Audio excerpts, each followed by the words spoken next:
minutes. Just 1 second. First for business too. Do remote participation. Right. There is a member of the committee, Alberto Chang, who is participating remotely today because of geographic distance. There is a quorum of the committee here physically present, including the chairs. There is speakerphone capability for Mr. Chang to both hear us and for us to hear him. As far as I know, the phone is now working. Can you hear me, Alberto? I can hear you very well. Very good. Okay, and we can hear you. I don't anticipate there being any votes today other than the vote to approve the minutes, which we will take by roll call vote, which is a requirement of remote participation. And if there are any technical difficulties, we will have to suspend discussions, but so far so good. So, why don't we go to the minutes? Go ahead. You know. Okay. The minutes have been distributed. Are there any comments or any changes to the minutes? Do I hear a motion to approve? So moved. And all in favor, let's do it by roll call. Janet Galbert? Carol Levin? Cliff Brown? Yes.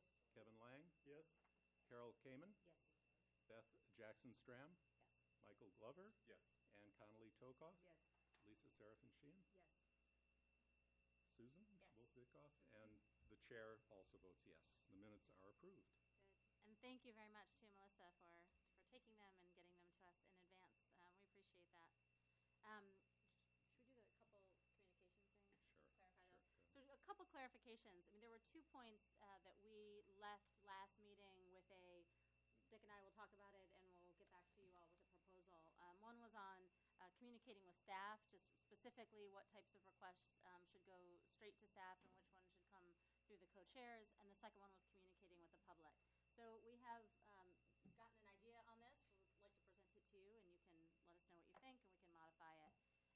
So as a reminder, the question about communicating with staff, the first issue was that with a committee this large, that any question that one member has are likely to be shared by other members also, and perhaps somebody who doesn't even know they should be having that question learns from the questions of others.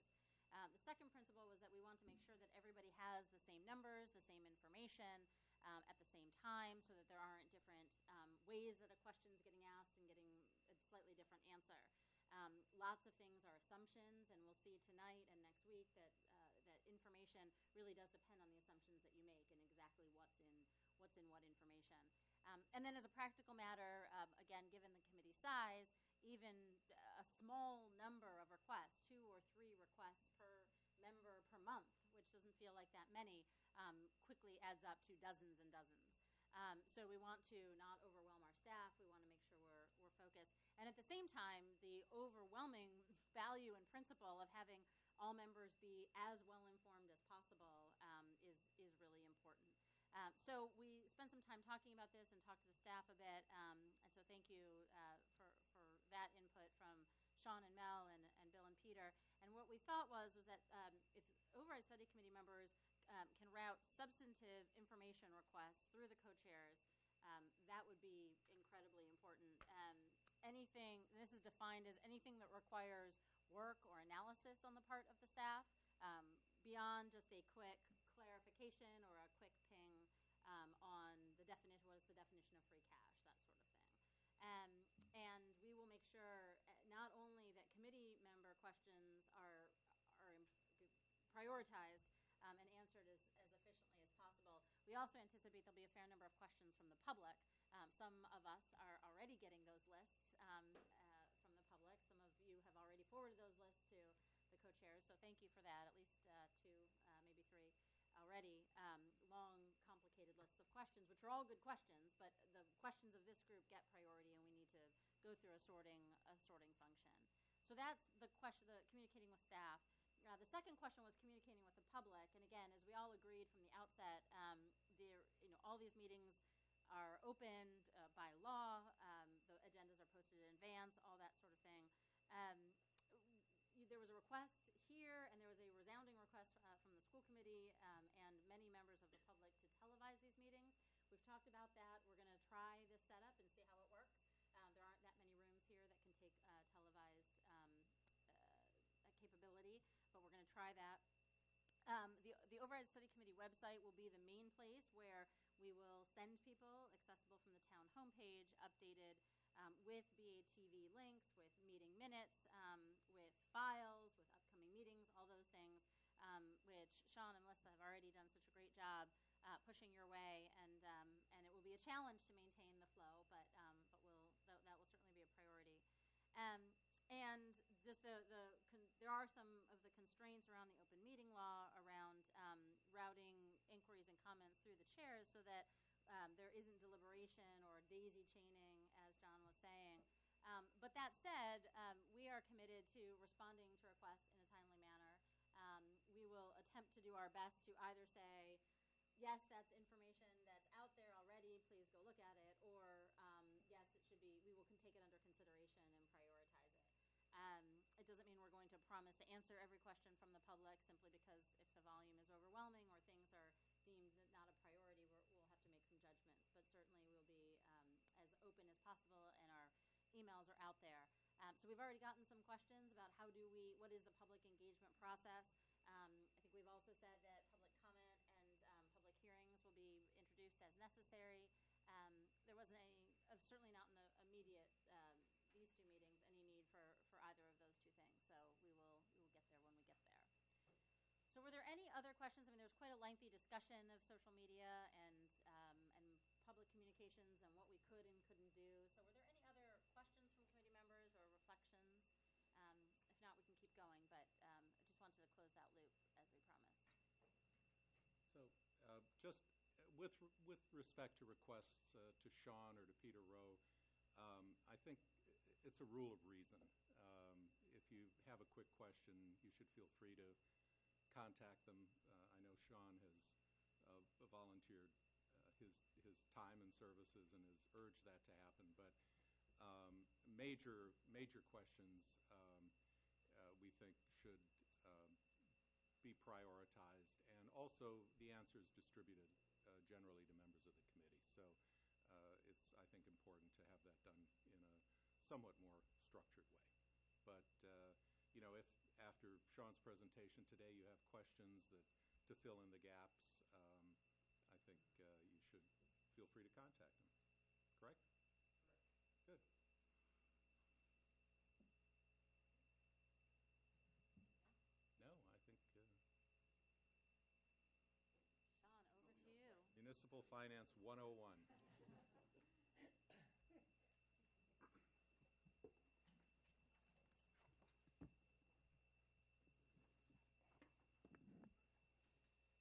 All right, so just during the presentation, if there's questions at any time, unless the chairs want to do something else, just raise hand, shout out. Alberto can yell through the phone. But I will say that the way I've segmented this, if you haven't looked at it yet, it's kind of big up front, and then I get more into the nitty-gritty as we go. So if you have a question on something on a slide that just talks big picture, I'll most likely get to it later.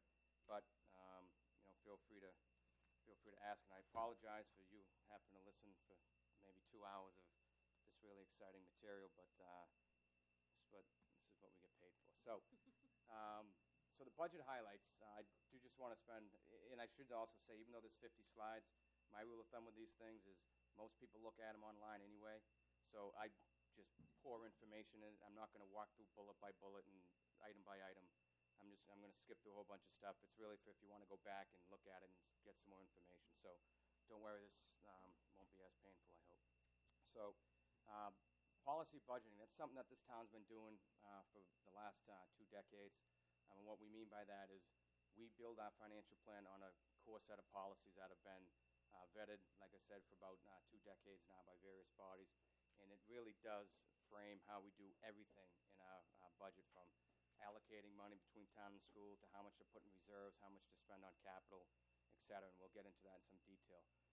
Brookline, as you may or may not know, we're one of only 14 of the 228 communities rated by Moody's. That's a AAA rated community. We get rated by Moody's. Obviously, we don't have S&P rate us. So of the 351, 228 use Moody's, and we're one of just 14 that's AAA, and that's something we take great pride in. The town regained that rating back in like 95 or 96, primarily because of a lot of the steps that were taken by FPAC, which we'll talk about. So in terms of our total budget, it's about $257 million, but as the footnote says, that doesn't include a number of school grants and special revenue funds that Peter's going to speak to next week. So if you look at our financial plan, the bound document, you'll see a total is $257 million. Of that, 229 is the general fund, and for those not overly familiar with fund accounting and public sector, that's basically where all the money goes. Enterprise funds, revolving funds, there's so-called special revenue funds that are under different statutes. So for us, virtually all of the money that you'll see where it comes from goes into the general fund.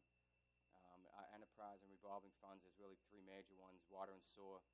So we joke, you pay your property taxes out of one pocket, and then you pay your water and sewer bill out of another pocket. Still the same pocket, wallet, but it's just different pockets.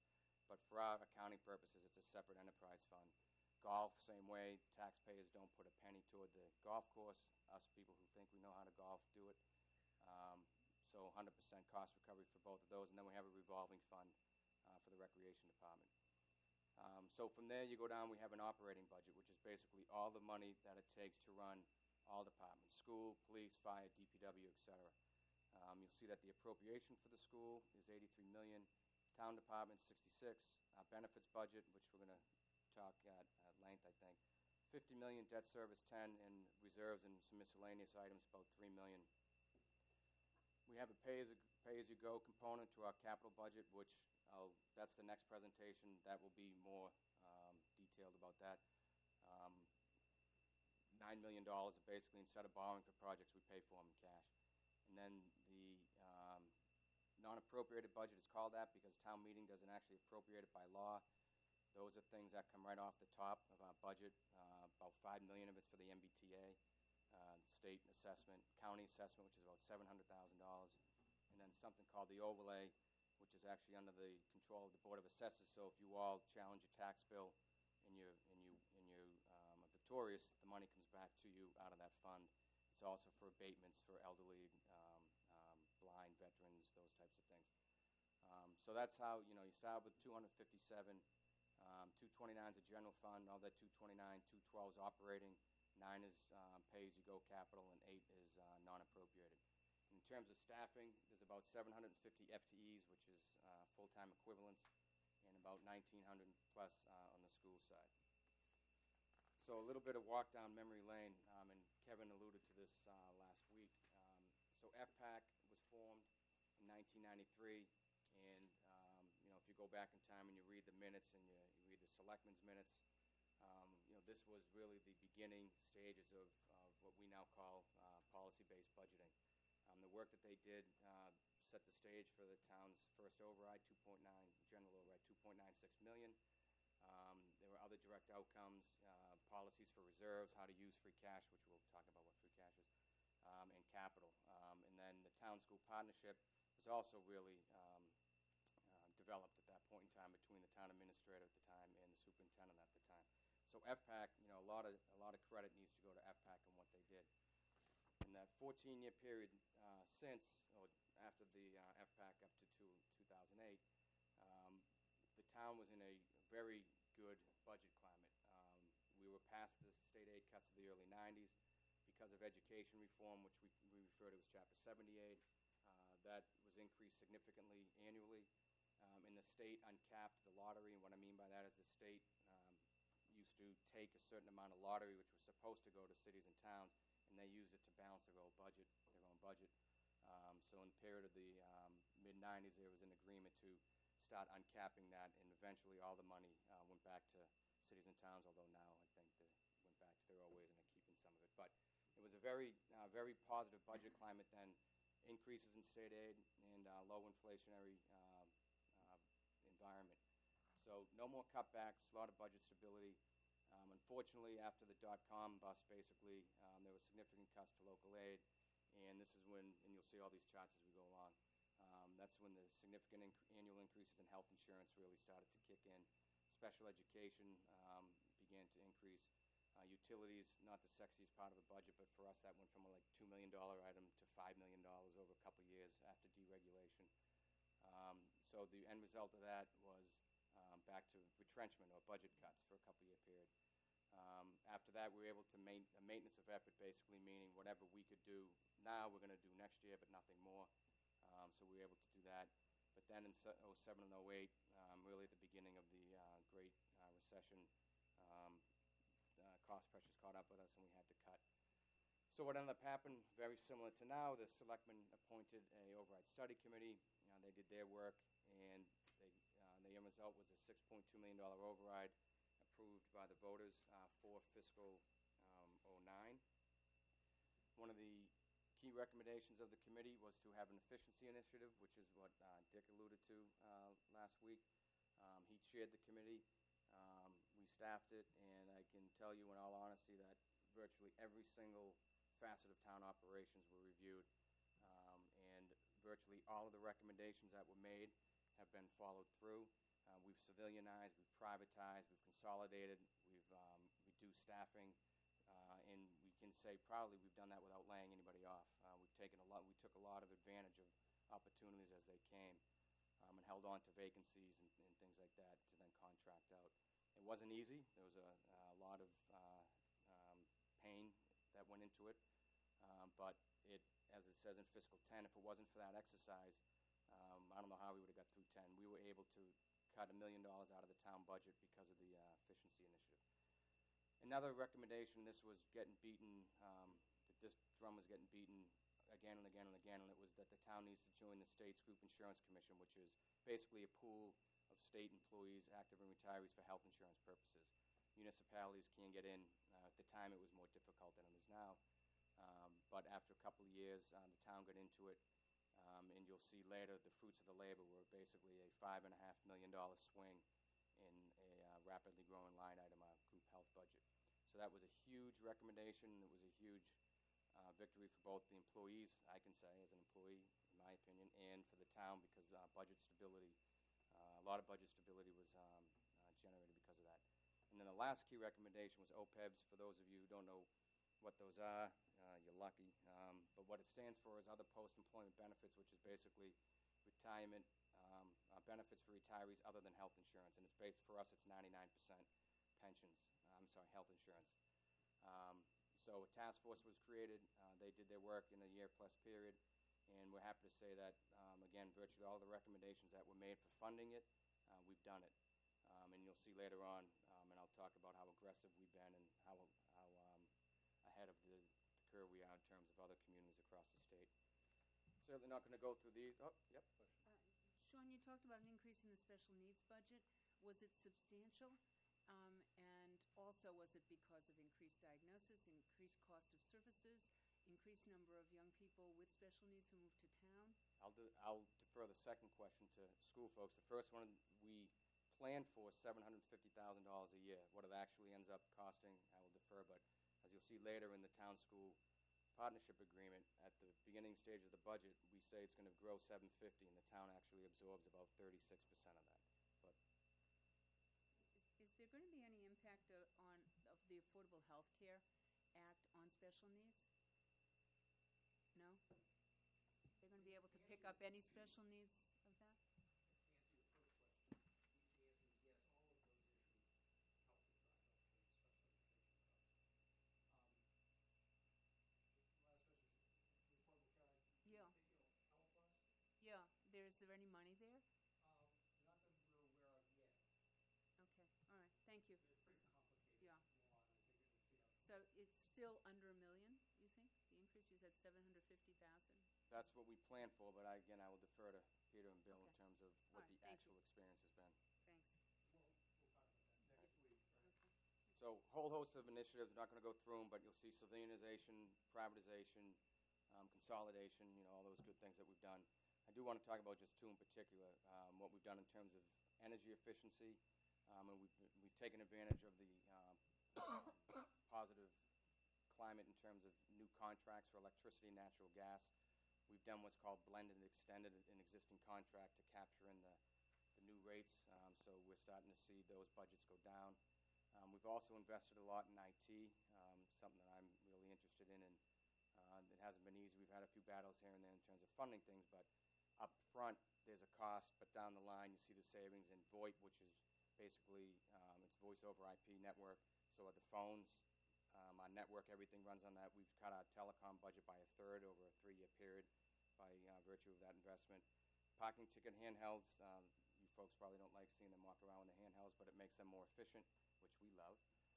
RFID, which is a technology in the libraries to check you out quicker. We've been able to reduce a position over there because of that. So we really have invested a lot through our capital budget. One of the things I'm keen on is investing in capital one time to yield some operating budget relief, and those are some good examples of that.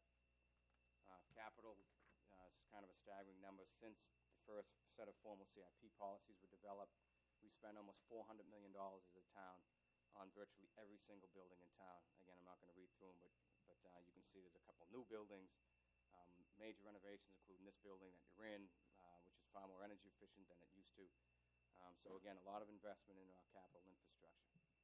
So our financial policies, as I said, this is really important to all of us who are involved in budgeting. And these three we follow literally to the letter. I mean, I know when we do research projects or talk to our counterparts about what are your policies, the last question I always ask is, do you follow your policies? And the answer is, no, not really. So we take great pride in having policies and actually following. Some people hate the fact that we follow it to the letter because that means there's some flexibility that might not be there. But I think as a whole, it served the town very well. So the three major ones are capital, reserves, and free cash. Our Fiscal Policy Review Committee, it's not a standing committee, but they were asked, for the most part the same people, to review our policies from top to bottom twice, one in 2004 and then one in 2011. And they were updated accordingly both times. And the Town School Partnership Agreement plays obviously a huge role in the town school budgeting process. So CIP, again, I'll get into far more detail on this in the next presentation, but in a nutshell, we say 6% of revenue is going to capital. We want 4.5% serviced by debt, and the rest is pay-as-you-go. Those are goals, but the policy says 6%. Then it says in order to get up to 7.5%, use free cash. The ratings agencies like to see AAA-rated communities have debt as a percent of revenue somewhere between 5 and 10%. So, in total, we're right in the middle of that, 7.5%. So annually, when we borrow, we do go through with our Moody's analyst.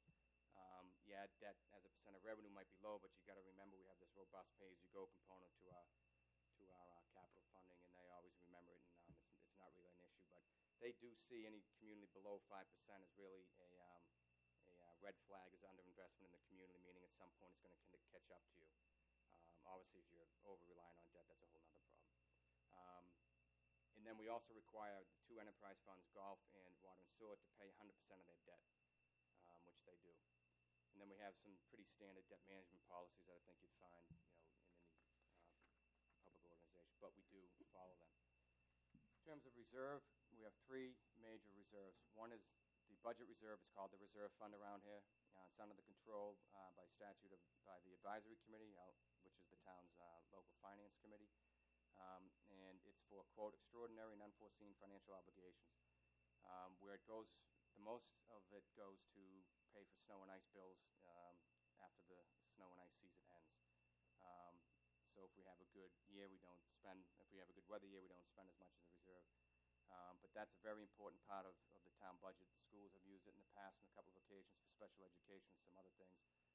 It's a really important, it gives us the ability when something goes not according to plan to be able to go to the finance committee and say, this is what happened. We really need the money to plug a gap. In terms of funding it, 3/4 comes from ongoing revenue and 1/4 comes from free cash. In terms of dollar values, free cash is about $500,000 and 75% is about 1.5. So there's about a $2 million reserve that grows annually because it's tied for revenue. The target is 1% of prior year revenue. Unreserved fund balance / stabilization fund, now more commonly known as unassigned fund balance under the new GASB rules. We had noticed that Moody's was taking great notice in our declining fund balance, and I'll get into that a little bit later. But so one of the big recommendations of the Fiscal Policy Review Committee last time around was to look at our fund balance position and come up with ways to stabilize that, because it was dropping every single year, and we were pretty close to dropping below 10%, which would have been a red flag for Moody's, something we all took very seriously. Mel had just gotten on board at the time, and we got to a point where we redid our policy so that now you'll see when we talk about free cash, that it's a really important part, and we want to maintain that 10% minimum threshold. The stabilization fund is a statutory fund. Unassigned fund balance, as you know, is a number on your balance sheet, right? Stabilization fund is a statutory fund that we deposit money into, and town meeting can appropriate money out of for any legal expense. But as it says in the little bullet there, we have a strict use and replenishment triggers. If you read the policy, it's very strict when you can use it, and it's very strict if you use it, how you replenish it. Because what we don't want to do is use it when we don't need to, and then if you use it, all of a sudden get to a balance where a couple years later when you really need it, it's not there. So we spent a lot of time on developing those triggers, and the financial policies are in the back of the financial plan if you want to read them. And then the last one is the liability catastrophe fund, is established via special act. And for those of you who don't know what a special act is, here in local government in Massachusetts, we got to go to the legislature and beg to do something that they tell us we can't do. So we go to town meeting. Town meeting says yes. Then we go to the legislature, and it goes through the typical bill process, and hopefully it's passed and signed by the governor. So we wanted to set up a fund specifically to protect against major facility disaster or a negative financial impact of litigation. And we set it up pretty much like a budget reserve. It needs advisory committee approval. It's set to 1% of the prior year net revenue when it comes from free cash. So it's very similar to a budget reserve, but it's far more restrictive in what you can use it for. Free cash. So, yes? On the, I'm just kind of curious, just to orient, so on the reserves there, how often would you say, like, and just like rounding, the budget reserve was used over the last 10 years, the stabilization? Like, are some of these annually used, or are some of these used once every 10 years? I'm just kind of trying to get a sense for how. Stabilization fund has not been used. Back in the early 90s, the balance was zero. It's now at about $6 million, and it has not been used. The reserve fund, the budget reserve, that fluctuates literally depending upon how bad of a winter is. There was one year a few years ago where we literally zeroed it out. So one year, a couple of years before that, where we actually almost overexpended it because we were going to top off our oil tanks because the price of gas had gone down, but we didn't have enough money, so we didn't do that. Then there are other years, admittedly, where we spend like 40% of it. So I would say on average, maybe 50, 60% over a 5 or 10 year period. But if you weren't using that stabilization fund, you don't have to ask for it every year. It's 1% of the prior year revenues, and if that balance is there, it doesn't come out of current year funding. No, the stabilization fund, that's a separate target. The budget reserve is 1% of revenue, and that is an annual appropriation by town meeting. Stabilization fund, whatever's put in stays there. It doesn't recognize fiscal years. It doesn't close out. It's an ongoing fund. It earns interest and all that. The budget reserve is literally a line item in the budget that on June 30th goes away. Stabilization fund also has a target that you want it kept at. We- And if it's at that target, you do not need to appropriate to it every year the way you do the reserve fund. Yes, to a certain extent. We used to have a strict policy that said it was going to be 3% of revenue, but one of the recommendations of the 2011 Fiscal Policy Review Committee was to look at that because Moody's was taking our stabilization fund and our unreserved fund balance, combining them, dividing it by revenue, saying, here's what your number is. So what we ended up doing was saying, okay, if they look at it that way, and actually now under the new GASB rules, those two are combined anyway into unassigned fund balance. So instead of looking at that stabilization fund specifically as a percent of revenue, we say those two things combined as a percent of revenue. But yeah, the money stays in there. If we don't need to put money in, we don't. It stays there. Excuse me, Sean, isn't there a tort limit, a municipal tort limit? What's the highest amount you can sue a town for? There is, but I believe civil One rights good. violations. $1,000. How much? 100,000, but it's per incident. So if there was, for Okay, example, yeah, a car full of people, 400,000. it could be multiples of 100,000, and also civil rights is not covered Yep. under that. Civil rights violation. So free cash, a very bad term for a very important part of the budget. It's basically, in most people's worlds, it's your undesignated fund balance. Outside of Massachusetts, this is the number on the balance sheet that says, here's your unreserved fund balance, what are you going to do with it? In Massachusetts, it's called free cash, and the state starts with unreserved fund balance and then does some funky math, and they say, here's what your free cash is. So free cash, we've always said it's one-time in nature, and if you look at free cash over a 20-year period, you'll see that it was actually negative at one point, which is the worst thing you can have. And then we hit 12 million one year, so it does really fluctuate to a certain extent on the weather, because if you don't spend your reserve fund, that helps boost up your unreserved fund balance, which then helps boost up free cash. So if you have a good budget year, you should have a good level of free cash. And we have a very formal sequencing of free cash, how to use it, and it's numbered for a reason. These were the priorities that were set forth by the Fiscal Policy Review Committee that was approved by the Selectmen. So the first one is the budget reserve that we talked about. Second one is fund balance position, which we talked about. Third is liability fund, which we talked about. Fourth one is CIP to get it up to 7.5%, which we talked about. Affordable Housing Trust Fund we haven't mentioned. So we have on the books of the town an Affordable Housing Trust Fund, which goes to leverage affordable housing in town. What the policy says is if after the first four sequences here, if Affordable Housing Trust Fund balance is less than $5 million, and there's money left after those first four priorities, 15% of that goes to the Affordable Housing Trust Fund. The last couple of years, we've reached that trigger. The trust fund was below $5 million, so we deposited 15% of the balance after the first four into that, and then the Housing Advisory Board goes to the Selectmen to spend that money. Then special use, if there's any money left over after those 5 things, what the town administrator does through his financial plan is recommend to town meeting that we use it to augment trust funds for OPEBs or pensions or injured on duty for public safety officers or unemployment or workers' comp or any of those things that are trust funds that might have seen their fund balances drop. I just wanted to say Sean is really flying through this. These policies are in the appendix to this budget book that you have on pages 6 and 7 of the appendix. So, if you want to go back and memorize them, that'll be your chance. Can I add something? And this is not a hostile statement. I helped write a lot of these policies, and I'm favorable to them, but they are the selectmen's policies. And town meeting could decide that it wanted to do very different things with the money.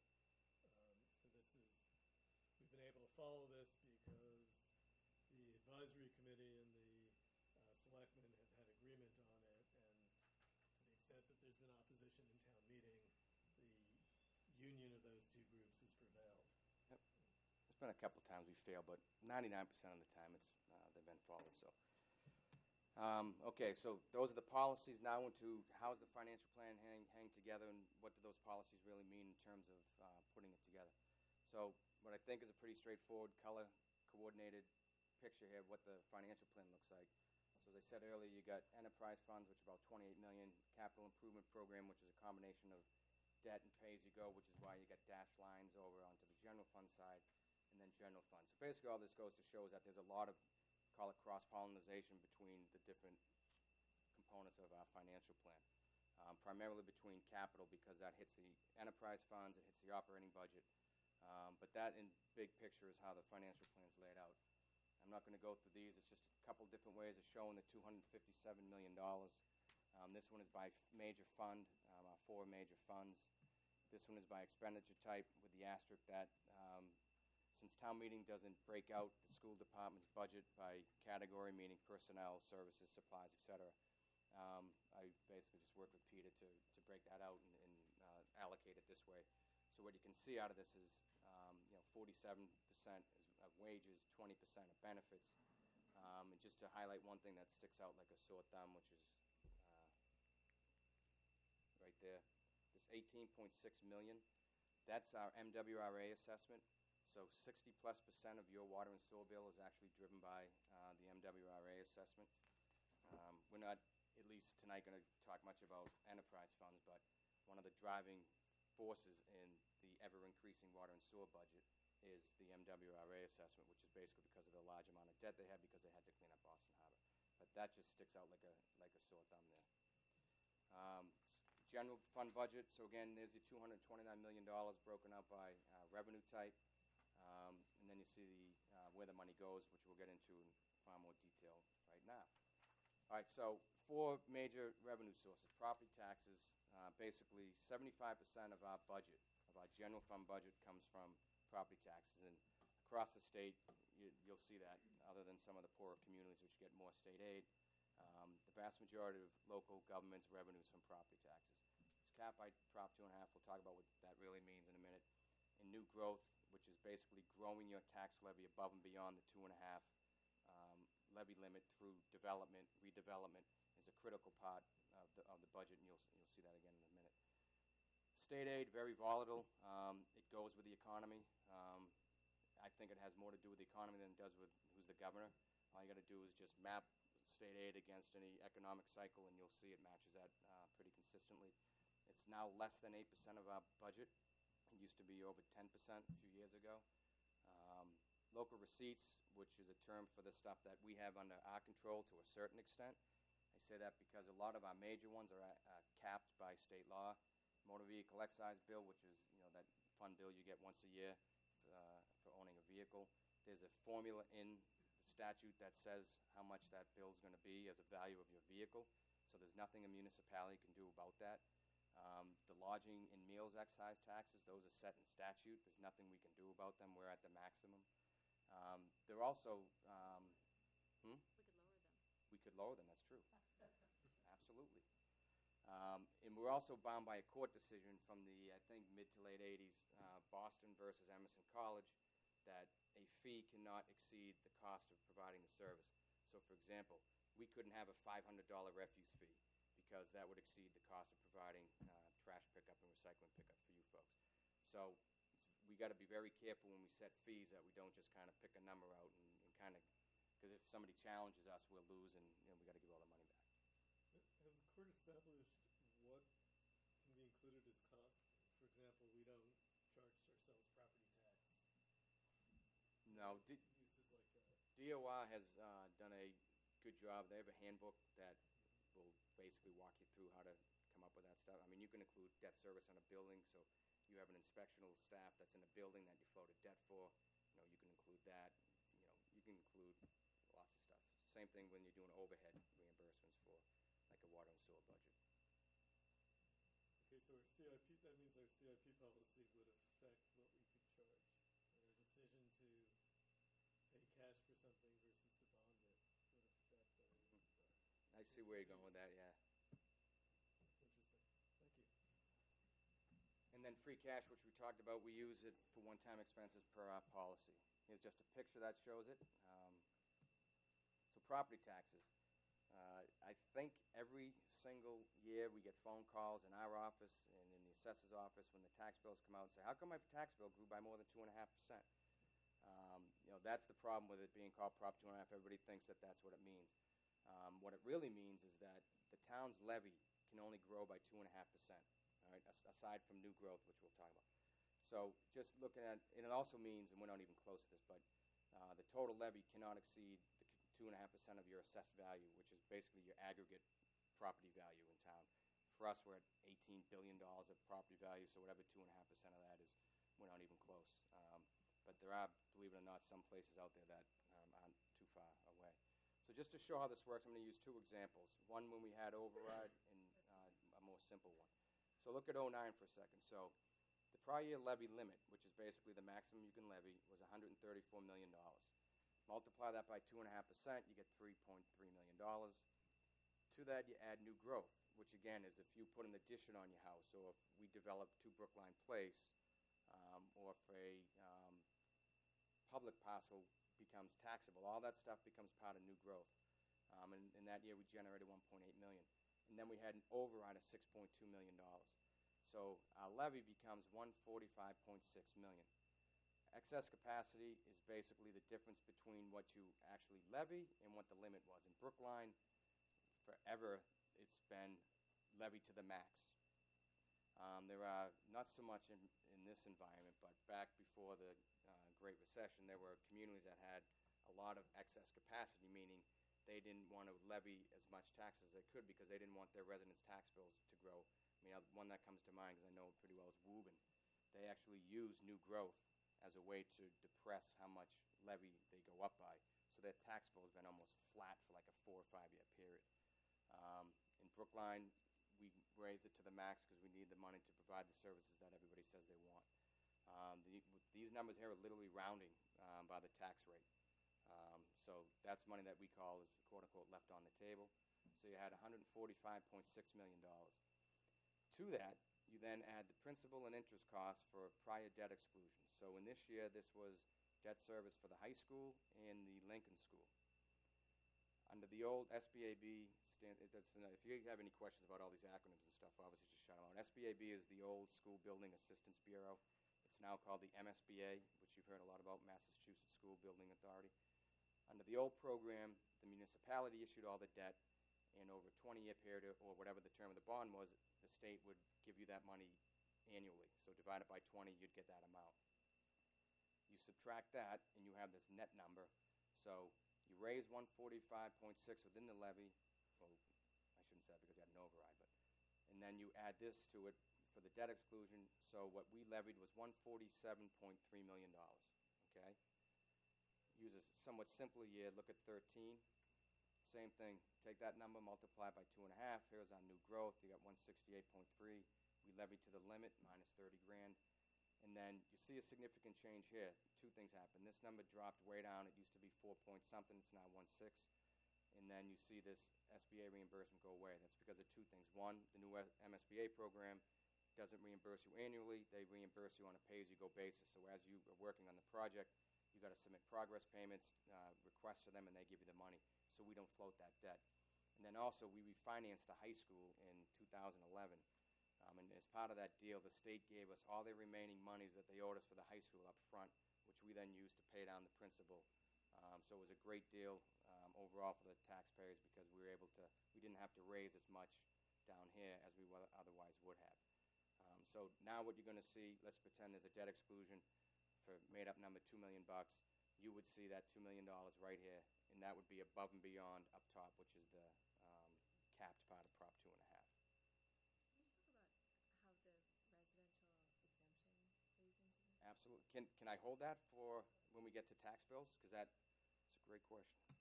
All right, so new growth. Again, said a couple times, it's growing your tax base above beyond 2.5. This picture just shows you the history of it, but what I want to do is focus on this column right here because I think it shows how important it's been for Brookline. So if you look at fiscals 03 and 04, we basically doubled our annual growth in property taxes. Under the 2.5 max, we generated 257. Under new growth, we did 2.5. Next year, 2.7, generated 2.5. So those years, we had that much more money to help balance our budget than we would have otherwise had. So new growth plays a huge role in being able to balance our budget.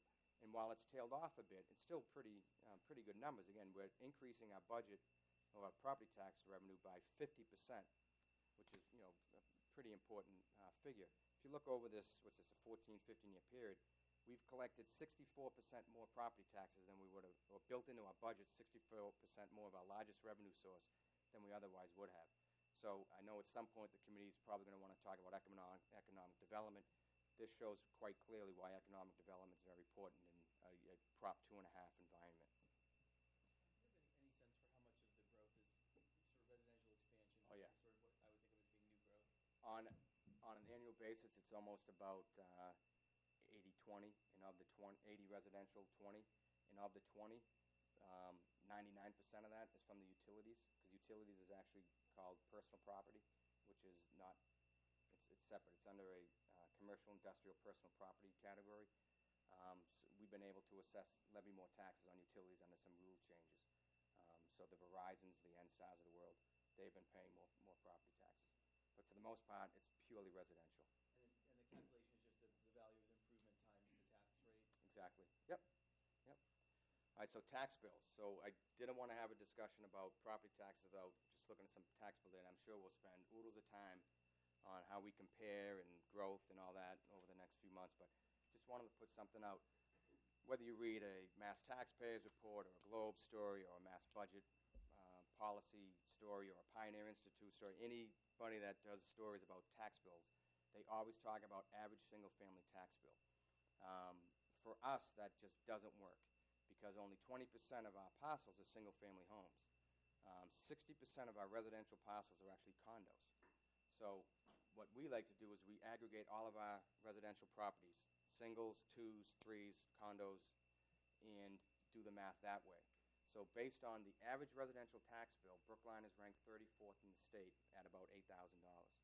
Back in '03, we were at 22nd, so you see we've dipped a bit at about $6,000. But what I really want to highlight is if you look here, on a single-family basis, we're third in the state at 13,000 and change. On a residential total, we're at 8,000. So yes, if you live in a single-family home, this is reality. If you don't live in a single-family home, you're actually probably paying less than this. So the question of residential exemption. So I've assumed residential exemption in these. So the residential exemption is basically if you own and occupy your home, you get a ballpark $1,900 reduction in your tax bill. And there's a break-even point, and it's about $1.1 million, $1.2 million. So if you own a home and live in a home that's above that break-even point, you're paying more in property taxes than people do, than you would otherwise, so that people below that break-even point pay less. Okay? It's very, very powerful in this town. Since we have 60% of the residential parcels are condos, that means that a large number of property taxpayers are getting a very generous benefit under that. If you look at the average condominium tax bill, it's like $3,000 or $4,000 to live in Brookline. It's pretty remarkable when you look at those numbers. So this town has always gone to the maximum. You have a range. You can go from 0 to 20%. The town has gone to 20% annual. That means back out 20% of the value, which equates to about $1,900 and change off of your tax bill. That's a pretty big public policy question that I don't know if the committee wants to tackle or not, but it does have a very significant impact on what property types pay for property taxes. But Sean, it's important to say that that would not increase if we got rid of it. It wouldn't increase. It would just shift the burden within the residential property tax. Yep. It's no additional revenue. Policy Yep. issue, but it's not one that would generate more revenue. Correct. Yep. Absolutely. Yep. So you said the math was 20% Of the value. So the average. the math is somewhat confusing, but basically you take the average value of a residential parcel, multiply it by, and then they do some math because not everybody gets it, and you multiply by 20%, and then that is backed out. If you multiply that by the tax rate, you get like $1,900 and change, and that's basically subtracted from your tax bill. So when you calculate a parcel, that's not a housing unit. Right? If it's a three-family that's not condoized, That's parcel. one. Correct. Right. So this would make us look even higher tax than we are, in the sense that we have more multi-unit parcels. And if you were able to do the division by number of housing units, property taxes per housing unit, residential property tax per housing unit, we'd be even lower. What about tax as a percentage of value? But we're really low. On average in Massachusetts, it's less than 2% of value. Like, we're probably about 1.7, 1.8% of value. Different components. That I don't know off the top of my head. Yeah. My guess is the residential, the single family is going to be a hell of a lot higher than the condo. But, I mean, that's something we can certainly get into if the committee wants to. But Mathematically, with the residential exemption, the tax rates, the effective tax rate on single family is greater than the effective tax rates on condos. Because the same exemption applies, same dollar amount of exemption applies to both, even though the single family values are more. That's been a policy decision. Using round numbers, 13,487, divide that by the median single family home is about 1.2 million. You're around 1+%. The condo bill is about, like I said, I think it's like $4,500, something like that is coming to mind. And the median condos are worth about $475. I mean, we'll get you better numbers, but that's the math that you're looking for, I think. So that's just something quick on tax bill. So state aid, as I said earlier, just follows the economy. We had a nice recovery here, then the dot-com bust, and then the Great Recession. So again, I don't think it matters who's in power at the state. I think it matters more what's going on in the economy.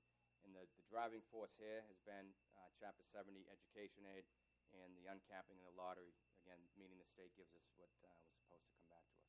This just shows you the annual changes. You can see we had a rough go of it for a 4-year period. The last 2 years, we've benefited greatly from the state actually attempting to fully fund Chapter 70 per the formula, and we hope that that continues because we still got some ways to go toward that. So local receipts, again, this is those revenue sources that are to a certain extent under our control. You can see the biggest is motor vehicle excise.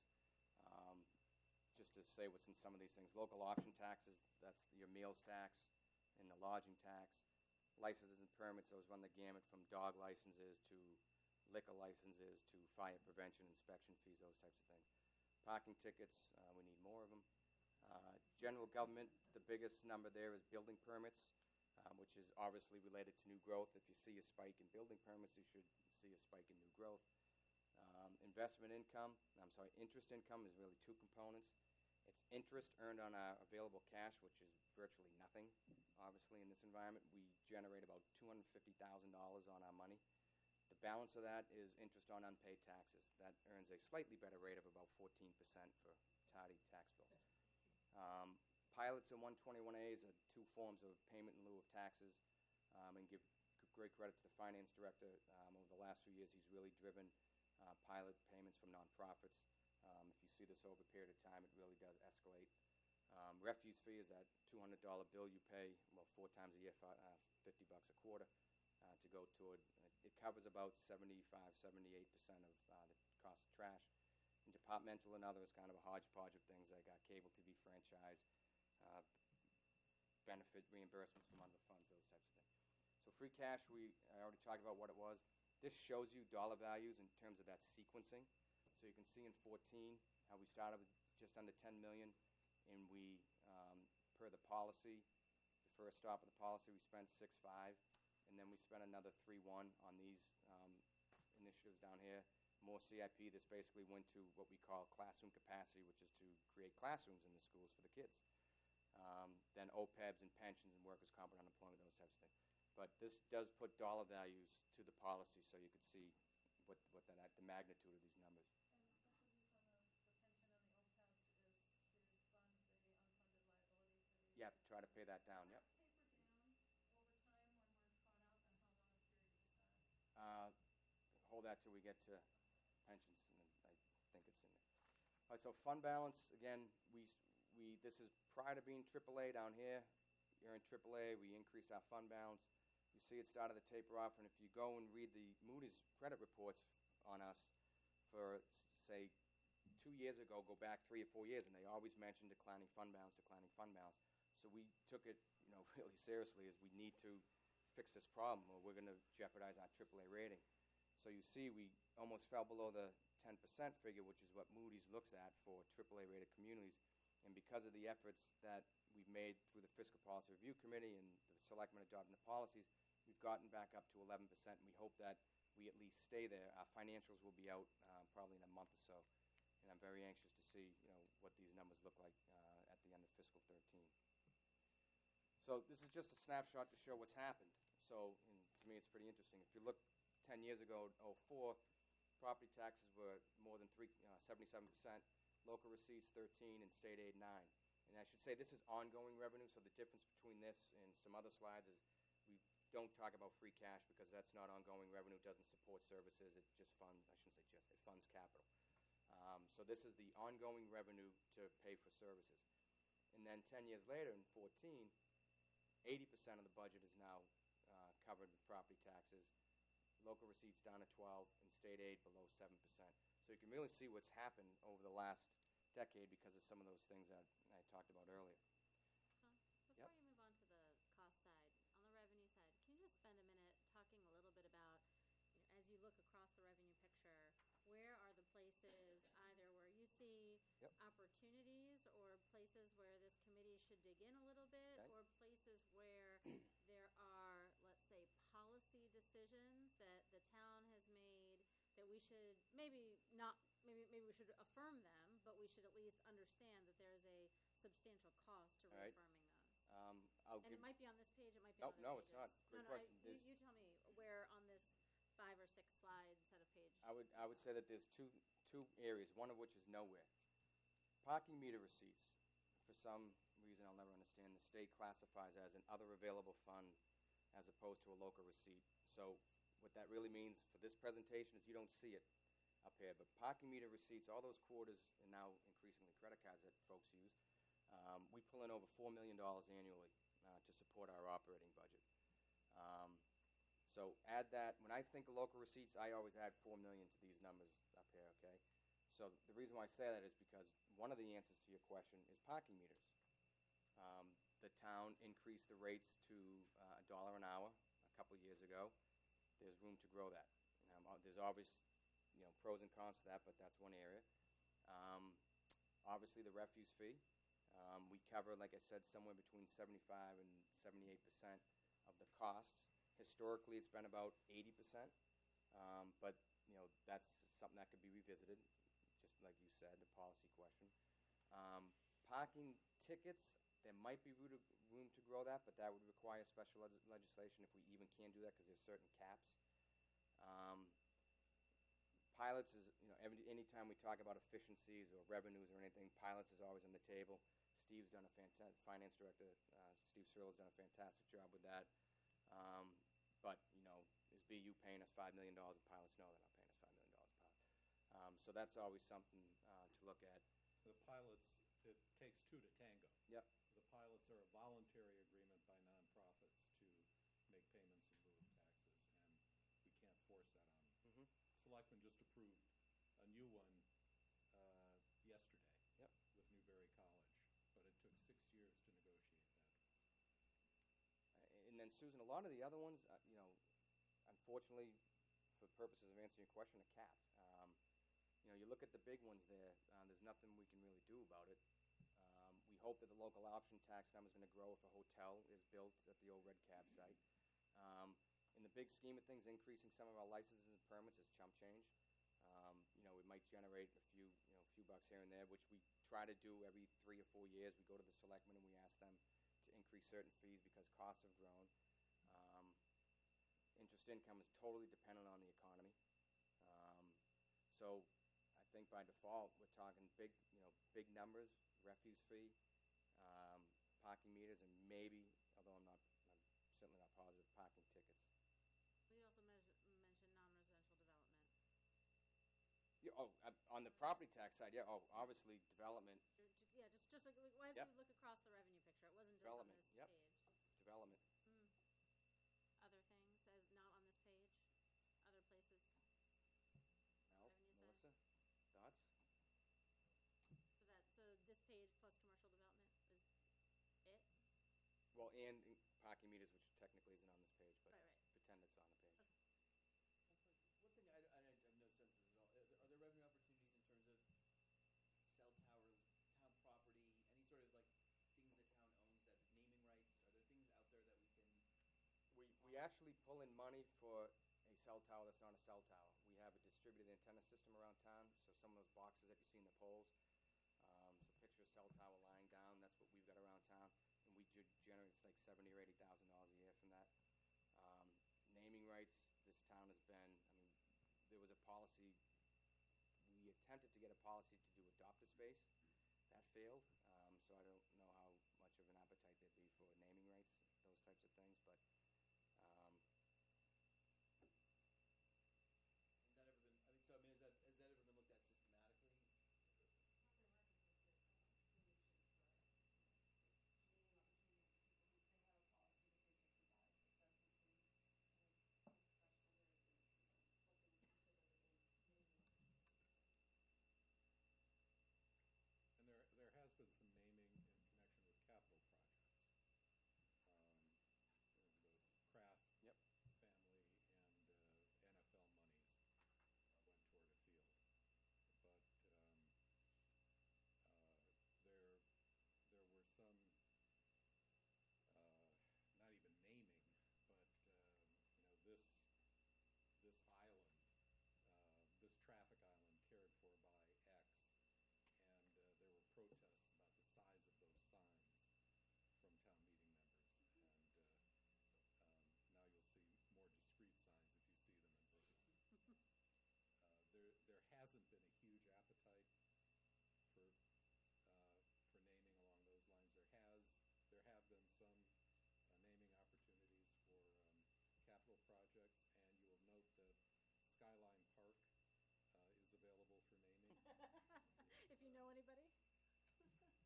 choose to affirm that we don't want to take advantage of, but just being clear that there's an opportunity cost to not taking advantage of those, and being clear for the taxpayers that this is what other towns do, here's what it's worth, we are or are not recommending that we do that also. Well, and obviously another issue that this committee will have to think about is the issue of fees for various services. You know, ranging from higher fees for non-mandated school services to higher fees for refuse. Yeah, no, So, yeah, and so I think there was fees on your chart, and we'll get to fees when we're doing fees next week also. And related to fees, it was on one of the earlier slides about initiatives.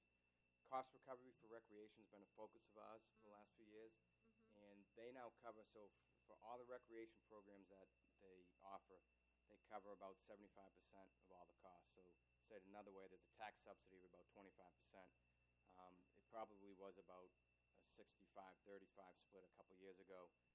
So we, through the budget process, have politely forced the greater fees, call it what it is, greater fees on the recreation side, and reduce the subsidy on the tax base. So I would guess that's another area that is there. No, it's helpful, and what was very helpful is just your sense of magnitude. I mean, if it's going to be a small amount of money anyway, there's really no point in pursuing it, whereas if it's a large amount of money, really doing our own due diligence to say, yes, we want to reaffirm this, or no, we want to recommend something else. Yep, well, parking meters, when I see my memories, I think a quarter's worth like $750,000, so that I would consider real money. A quarter an hour. Yep, and the refuse fee, I think each $5 was worth maybe $35,000 if my memory's correct. Somewhere, don't quote me on that, but somewhere in that ballpark. So those, I think, are the areas where you'd generate some.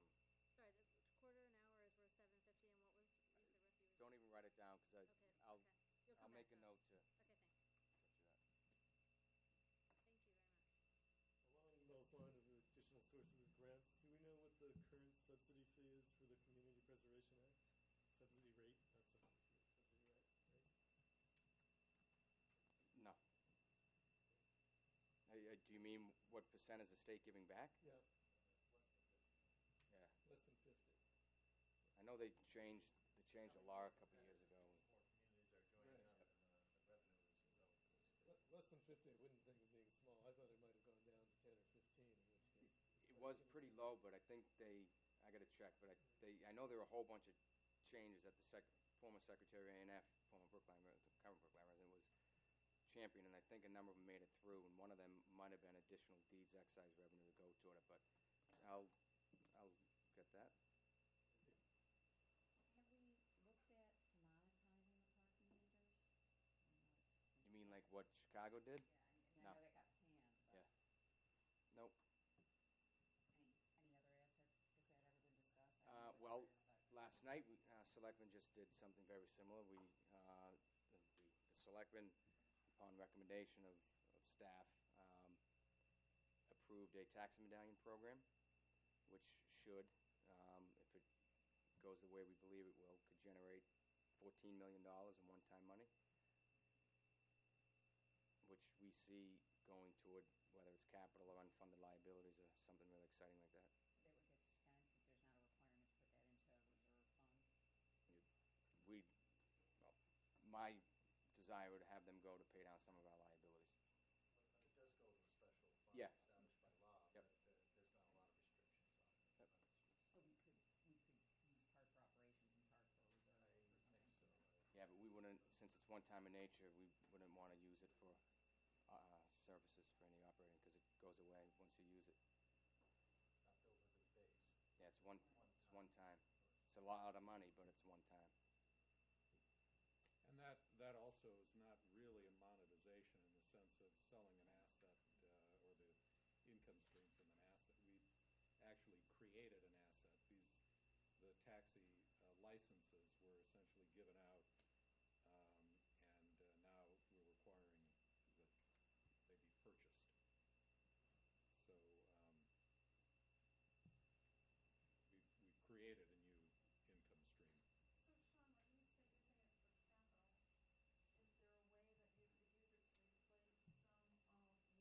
putting in from the operating fund? For a sequence of years? You could, yep. In addition to, hey, we have to build or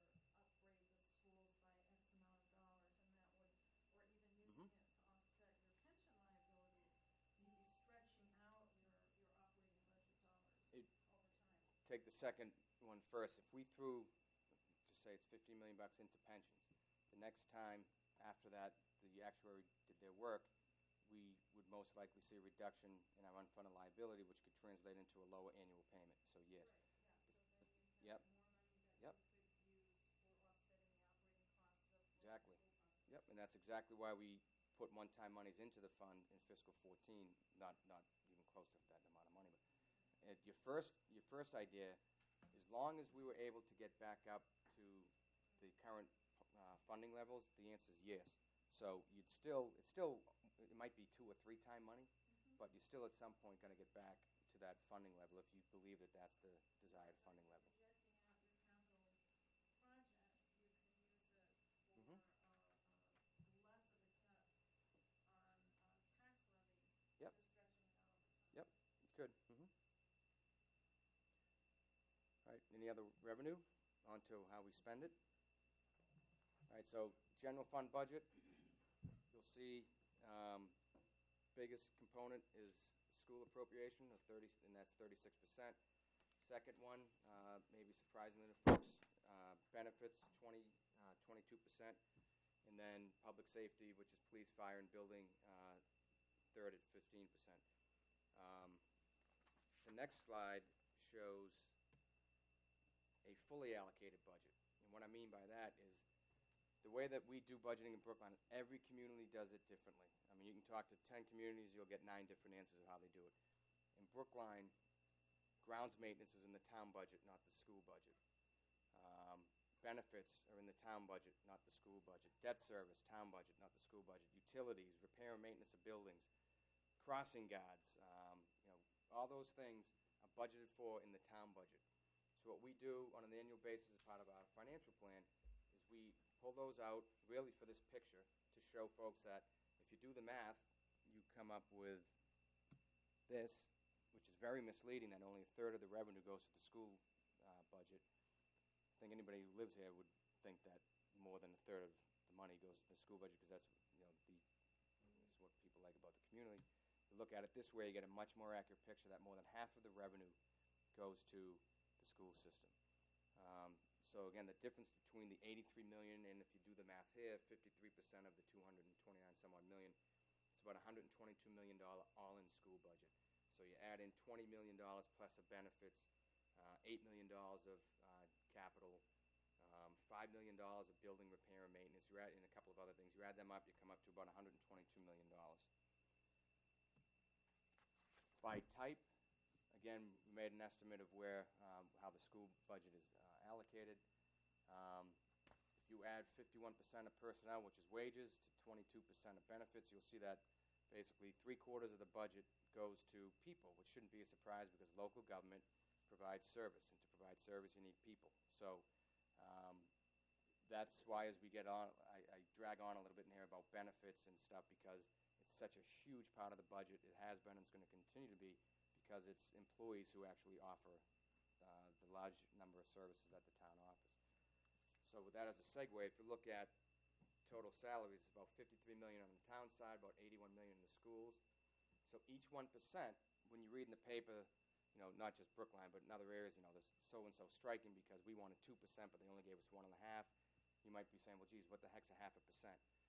It's big money that once you do it, it's gone forever. It's built into your base. So 1% on the town side is about $475,000 for the town. On the school side, it's about $700,000. So it's big numbers. It's in the budget forever once it's agreed to. So collective bargaining strategies obviously play a huge role in municipal finance in Massachusetts. In addition, there are so-called step increases. I don't know how familiar you are with how government pay systems work, but most of the time you have an annual step increase, which varies widely. I'm sure Peter will talk to how the steps and lanes work on the school side. On the town side, the reason why our number is only $250,000 compared to a 1.2 for the schools is that a large portion of our labor force actually doesn't get step increases, and the ones that do, they stop after 4 years. Then there are others that are on a 10, there's 10 steps, so it varies widely, but a lot of rank firefighters and police officers, meaning they're sergeants or lieutenants or captains, they don't get step increases. All of our labor force, the DPW folks, they don't get step increases, which is very different from the way the schools, which I admit I know very little about, and that's what Peter will speak to. But when you look at the totality of personnel costs, bargaining and how steps play a role into that, are big cost drivers every single year. So clearly personnel costs play a big role. All right, so benefits. Just want to spend a couple minutes on this. It's not as clear as it looked on my screen earlier, but so a couple of pretty clear observations. It's $50 million of our budget is going for benefits. Over a decade, that's grown 88%, or $23 million. If you look at pensions, if you're interested in how the pension system works, we can certainly talk about that, but I'm going to spare you that and just go through these numbers. What was a $9 million appropriation a decade ago is now 17. Okay? If you look at health insurance, what was 14 million is now 24. And if it wasn't for this dip, this thing ain't working anymore. If it wasn't for the dip in 2011 for health insurance, where you see it went from 24 to 20, this number would be, oh, there we go, this number would be even greater over here.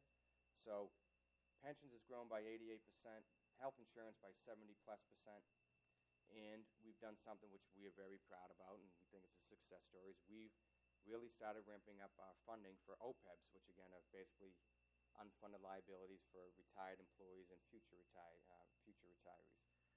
We'll talk about that a little bit too.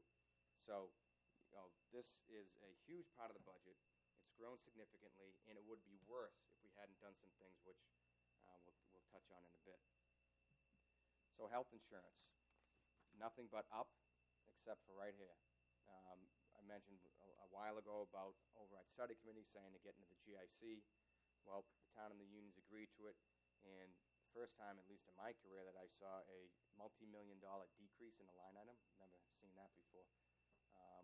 So that's what you see right there.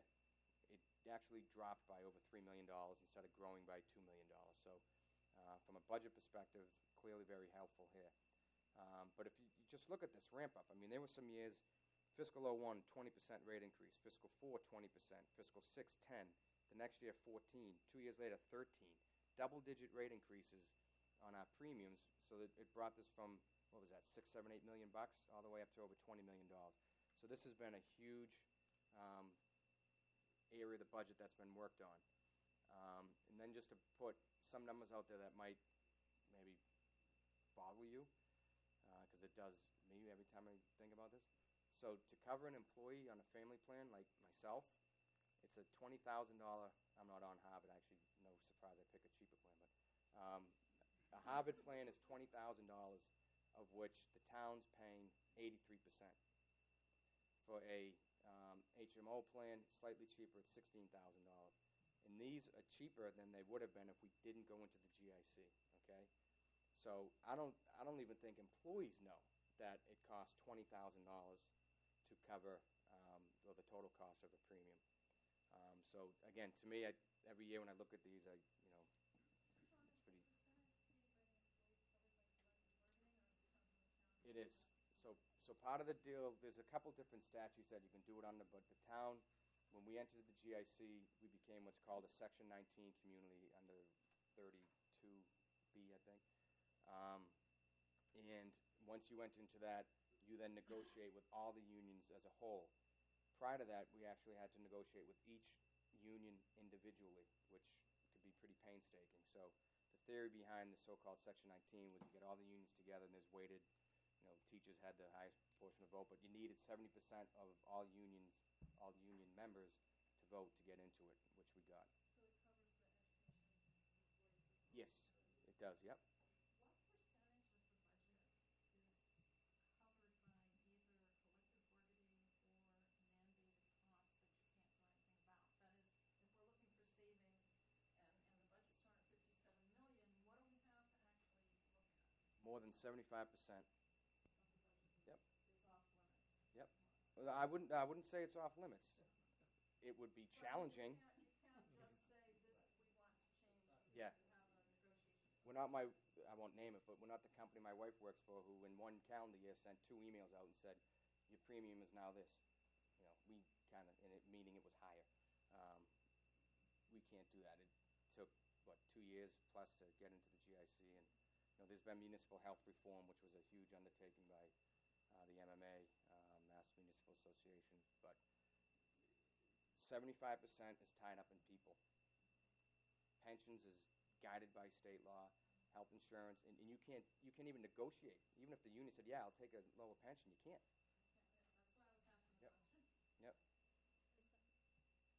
You may not know the answer to this, but is there more detail on the PPO versus the HMO and why and how many people use that and whether there's any room there and whether, because that's clearly more expensive.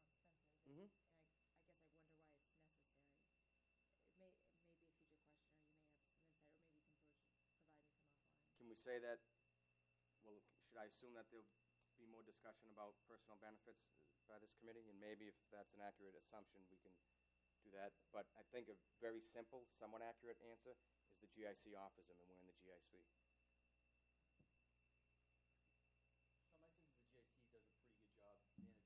I mean, they have more plan design Mhm. features in terms of adding in unannounced co-pays and Yep. deductions and all that kind of stuff than probably the town could have done if it went. Absolutely.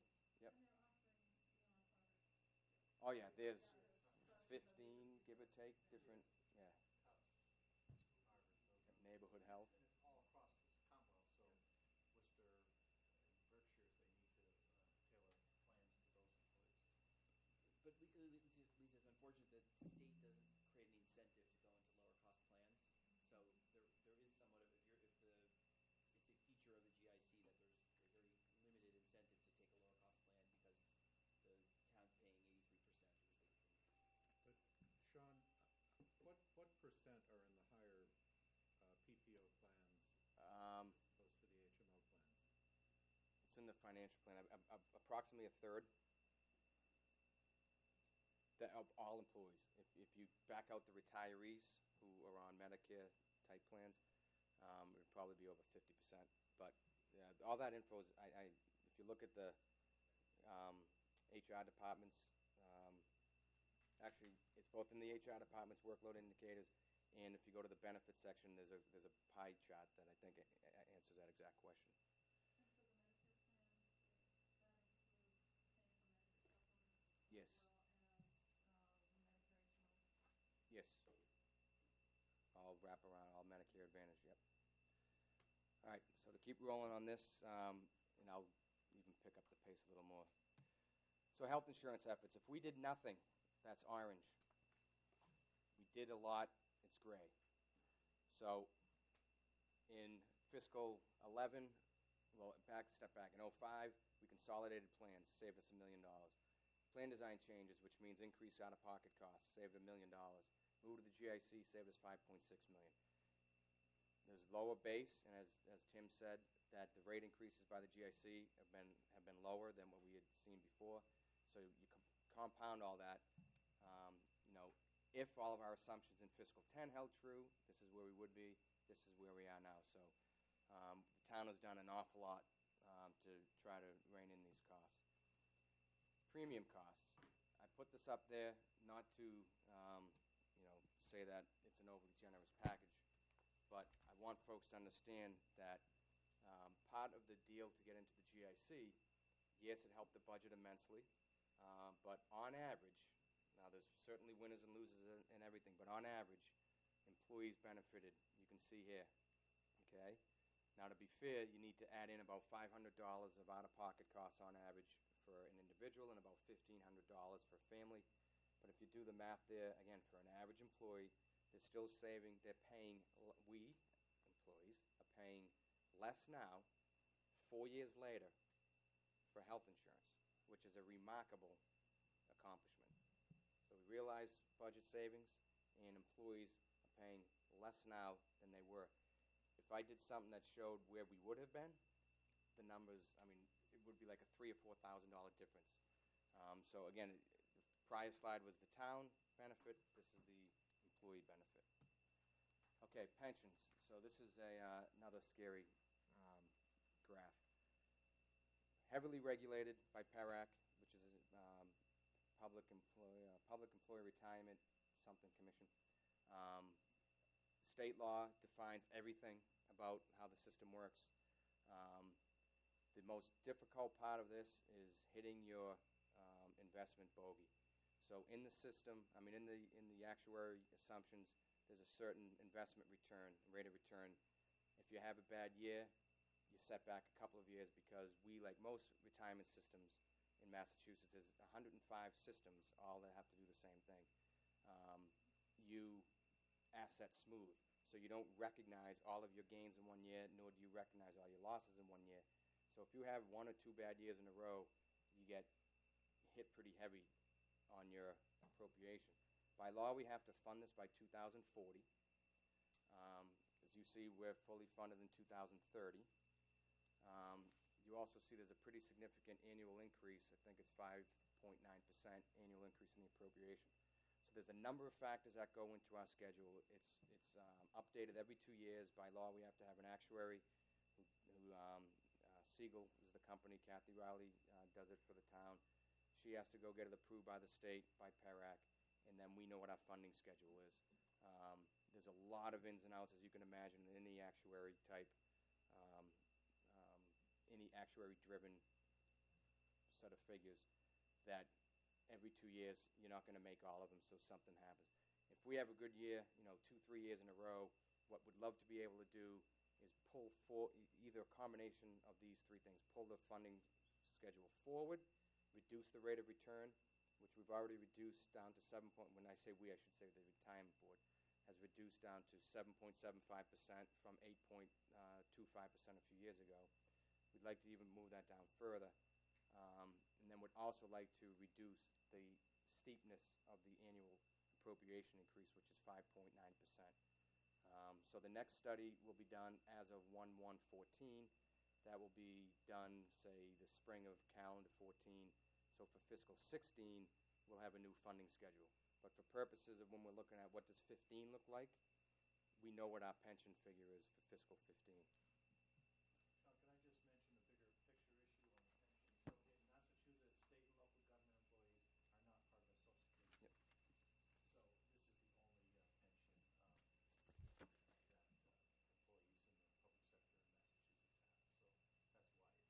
So the town is contributing 5.9% as opposed to 7.65%? No, in a nutshell, this is how it works. You work X number of years and you retire at a certain age.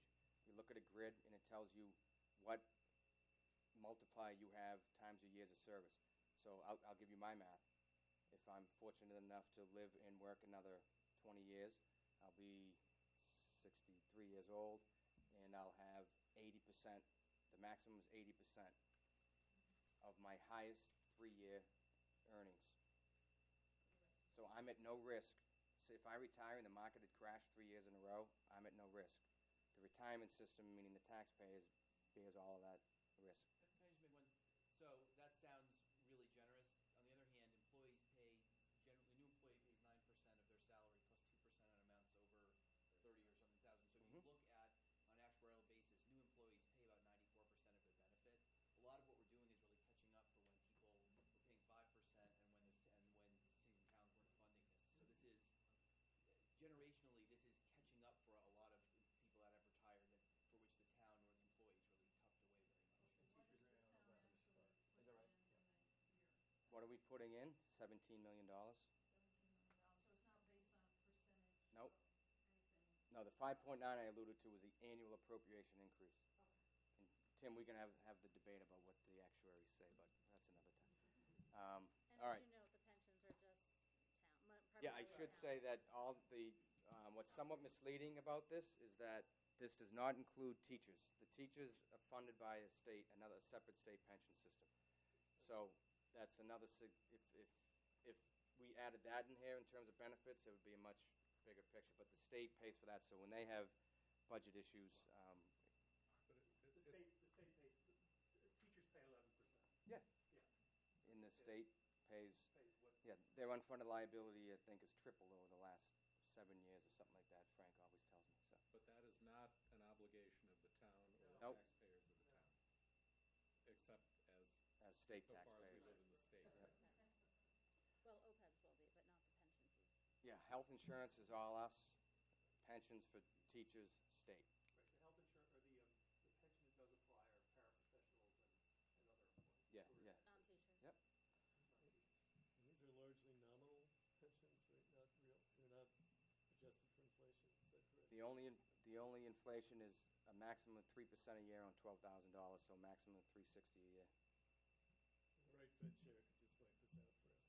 Hmm? I said the right Fed chair could just wipe this out for us. A little hyperinflation would solve our problems. All right, so the culmination of this, Outside of our scope? Well, Outside the scope. we also, as a town, we also do get proposals from the pension board to increase that cost of living increase periodically. I mean, we did that, I think, at town meeting. yeah, the base, last year. the base can be increased with a vote at town meeting under retirement reform, pension reform. I think part 2. There's been a couple of reforms over the last few years that have, to Tim's point, newer employees are paying more and are going to have to work a couple years longer. But we can have the debate about if it's a robust system or not. But so what I wanted to do here was show you. I just talked a bit about pensions and health insurance. So if you just look at our annual 2.5% levy, okay, and say of that, what has to go to fund just health insurance and just pensions. So this doesn't even include OPEBs, and I got, is 5% assumption for health insurance realistic? I don't know, but that's what I've got built in here. So in fiscal 15 would generate $3.6 million under that Prop 2.5 increase.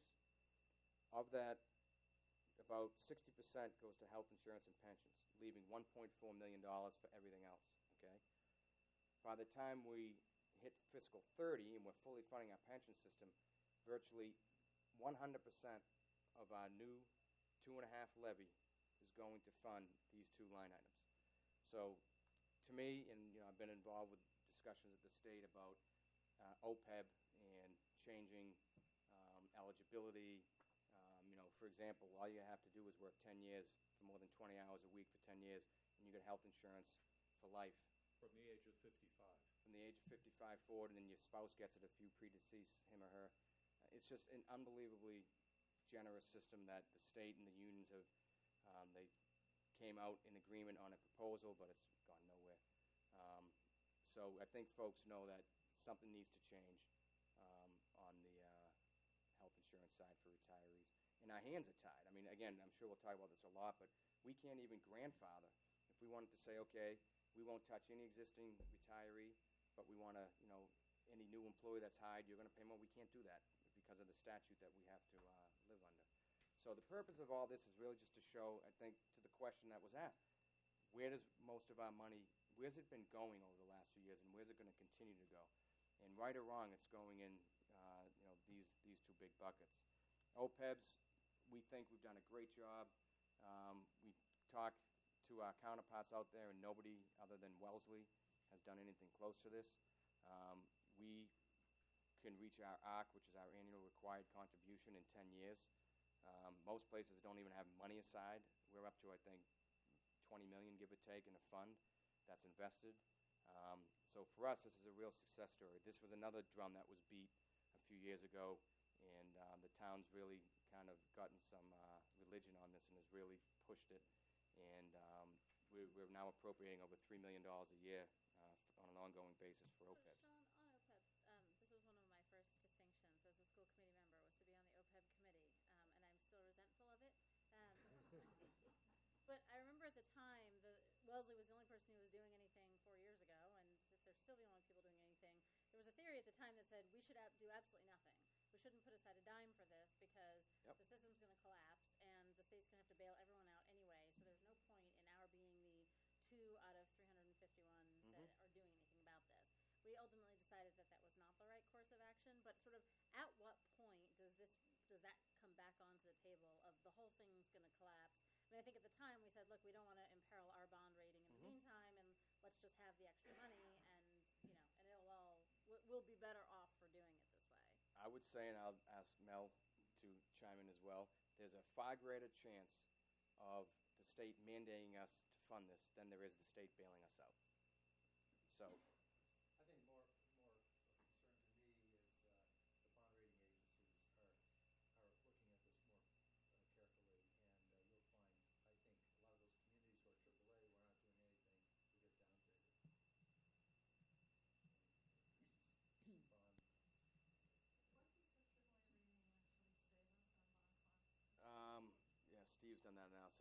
give or take a half a point to a point, which, and he's done the math over the life of a bond, what it saves. It's significant.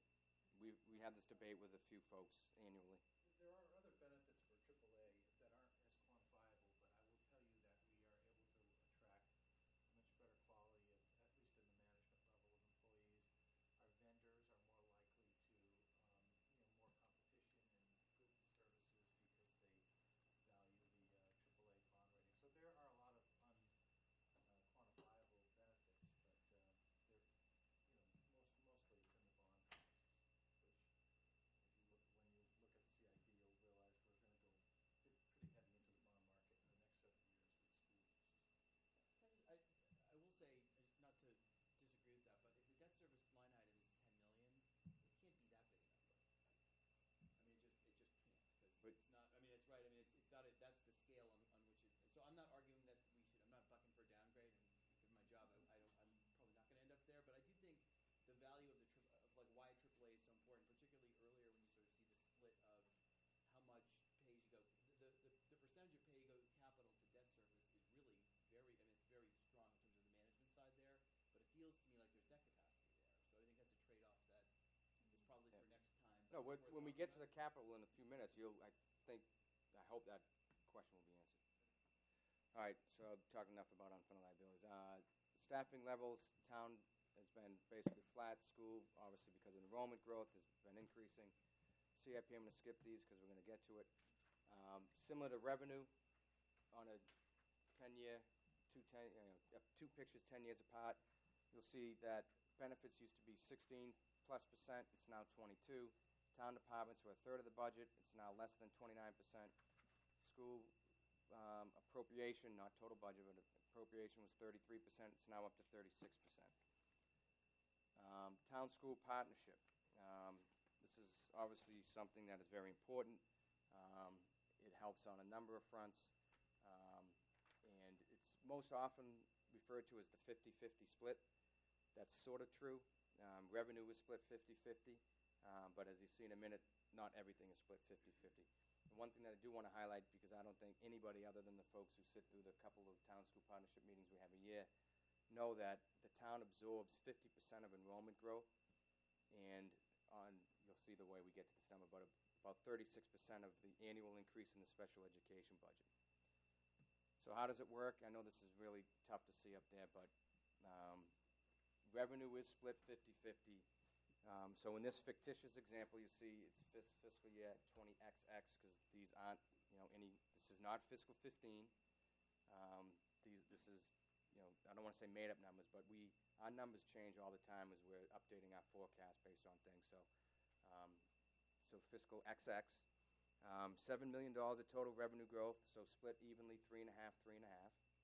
And for simplicity, I backed out. I didn't even assume free cash growth or other available funds. This is pure ongoing operating growth. $7 million split 50-50. You then have fixed costs that are split 50-50, which total $2.2 million. These two are your CIP, which is debt service and pay-as-you-go capital. And then the next big chunk is special education, out-of-district, in-house, and then enrollment growth. So you see there, 50% of out-of-district placements are split, are paid for by the town, 50% by the schools in terms of growth. In-house is 25% town, 75% school. Enrollment's 50-50. So from the $3.5 million of new revenue, you back out $1.2 million of fixed costs. Then you go to the next set of large numbers, which are allocated fixed costs, and it's called that obviously because it's based upon actual use. And the biggest piece of that is personnel benefits. And down here is the detail behind the growth in benefits. So in this example, pensions grew $820,000. Only $200,000 is on the school side, again, because teachers are part of the state system. The balance is on the town side. Health insurance is split. We have a very robust database that can tell us how many people are in it. Are they town employee? Are they school employee? What kind of plan they're on? Are they active, retired, et cetera? So we're able to break it down to 54.37% of health insurance costs is the schools, and the balance is ours. So you go through that math, and you end up having to back out $1.3 million of benefits for the schools. So if you carry the math down here, what you get in this shaded box is $2.2 million of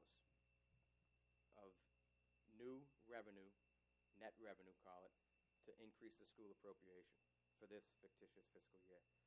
And going back to what I highlighted earlier, that this isn't something that I think is, written about at length in our financial plan, but if you look at special education growth and enrollment growth, the town school split ends up having the town absorb about $650,000 of that growth. That's why it can't be called a 50-50 split.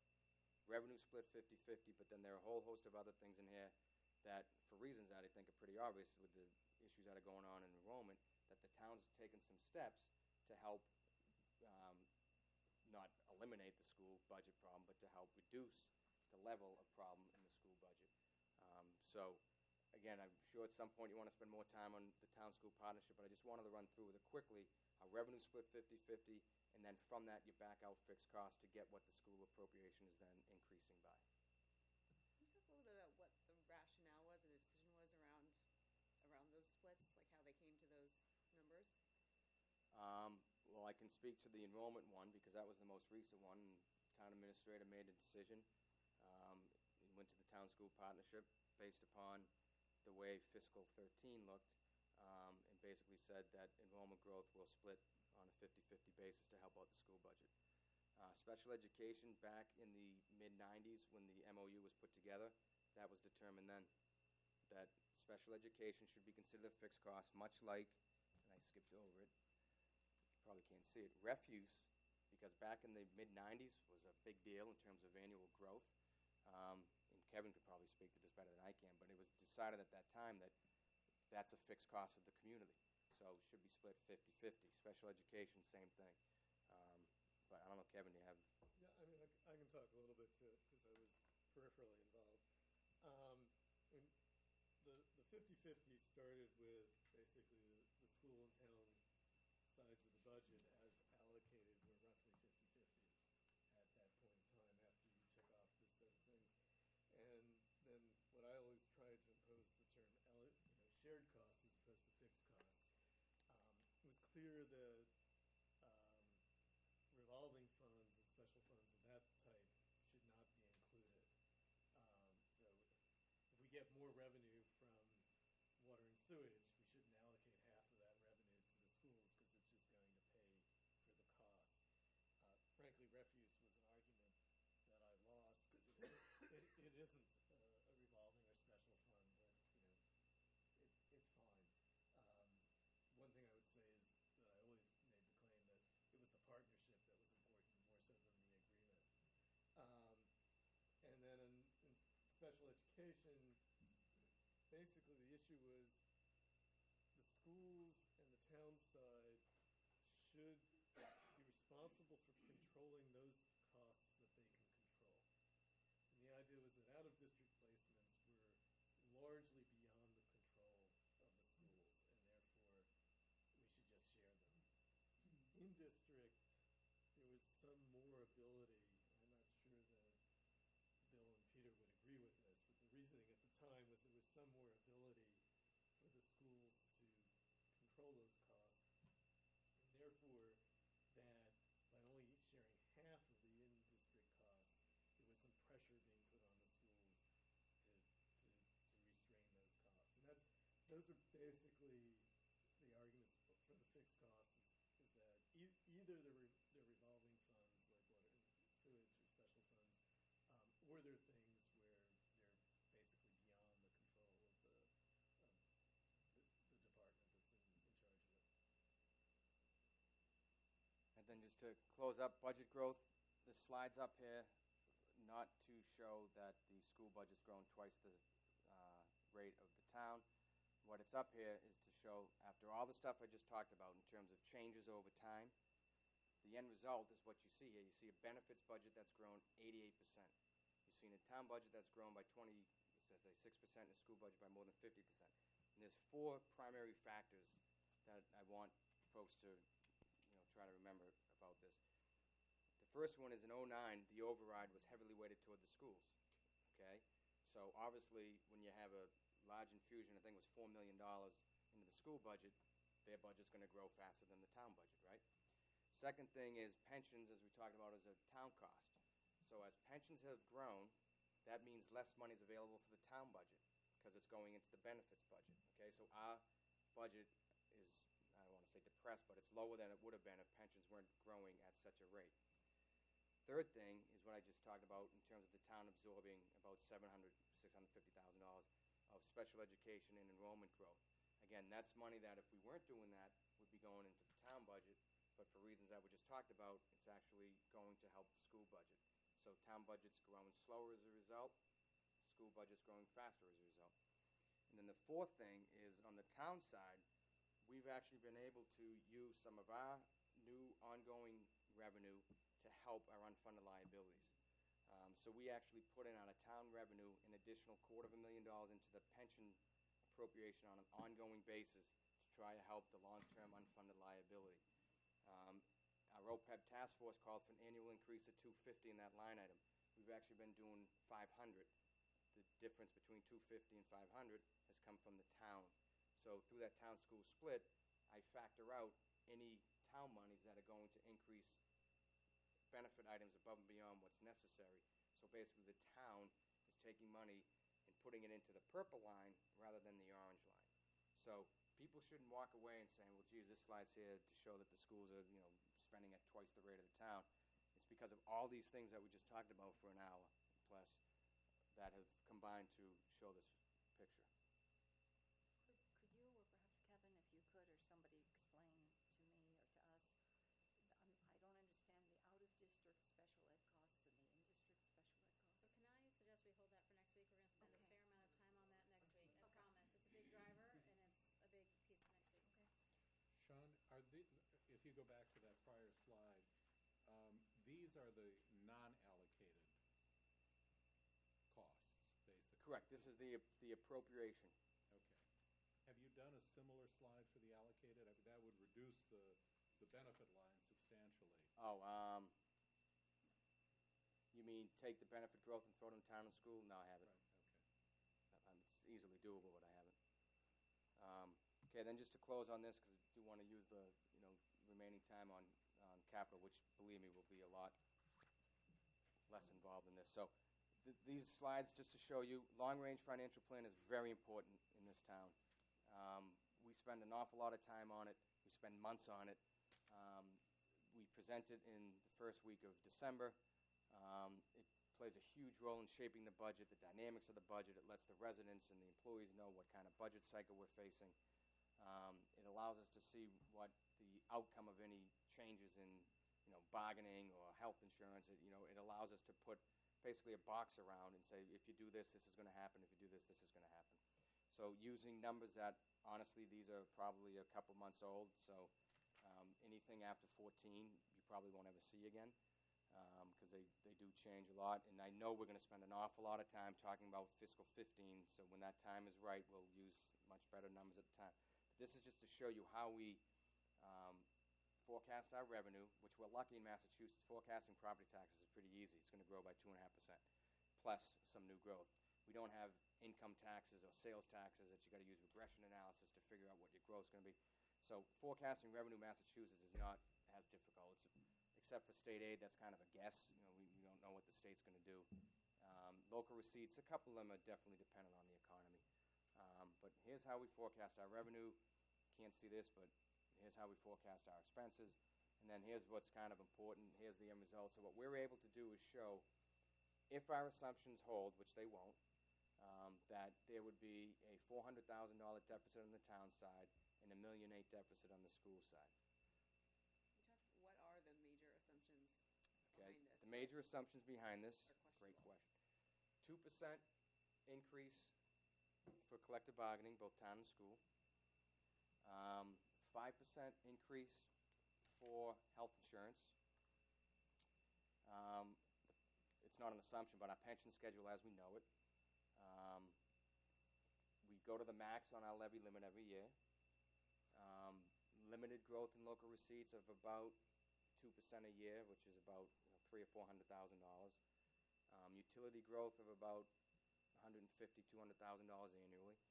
Step increases of $250,000 for the town, $700,000 net for the schools. Special education, $750,000, enrollment is $750,000. I think that those would be the major ones. Actually, if you go to the financial plan and toward the end of the town administrator's budget message, we talk about the long-range financial plan. All of those assumptions are laid out. But which one of those assumptions, which ones do you think are most solid and which ones are most questionable? Most questionable would be bargaining. Second most questionable would be health insurance. Would you agree? All right, and then just last slide here, and then we'll transition to capital. Again, these numbers, you probably won't see them again. What I just wanted to show, because a lot of time was spent on this discussion with the advisory committee this year, rightfully so, that if you even strip out enrollment growth, okay, there's a structural problem with the school budget. I'm not saying it's anybody's fault, just showing what the math shows. So collective bargaining, again, 2%. The 15 number's higher because there's a so-called tail at the end of the current contract that actually doesn't hit until fiscal 15, meaning there's additional costs that are in the 14 contract but actually don't get paid until 15. Step increases, benefits we talked about, special education, that's the school share, meaning the town's share is netted out of that. The annual growth in CIP, because that grows as revenue grows, inflation, and then some miscellaneous odds and ends. You get $5 million of expenses with $4 million of revenue. So we talked about, again, at length with the advisory committee, structurally, there's about $1 million problem there. Now, you can debate whether or not collective bargaining should be in there for structure deficit or not, but the point being that employees are, collectively, 75% of the budget. On the school side, it's a higher percentage because there's more employees and they don't have as many service contracts and stuff like we do. So employees and benefits all drive this. So, to the question again of what is there, you got to look hard and fast at that. You got to look hard and fast at revenue. You got to match them up. If they don't match, you need less of one or more of another. So, again, these numbers you probably won't see again, but just pretty rounded numbers to show you that no matter what assumptions you put in there, for the most part, you're going to spit out a structural deficit on the school side. We are at 8 minutes to 8. One of the other agenda items, and we're not finished with this yet, one of the other agenda items was talking about the capital. We don't want to cut off questions about this, and Susan and I just wanted to know whether you want to go a little longer. We could push capital to October 9th, to that meeting, to the beginning of that meeting, whether you have more questions on this. Yeah. Okay. People still running, are we still going, are we still thinking, or are we done?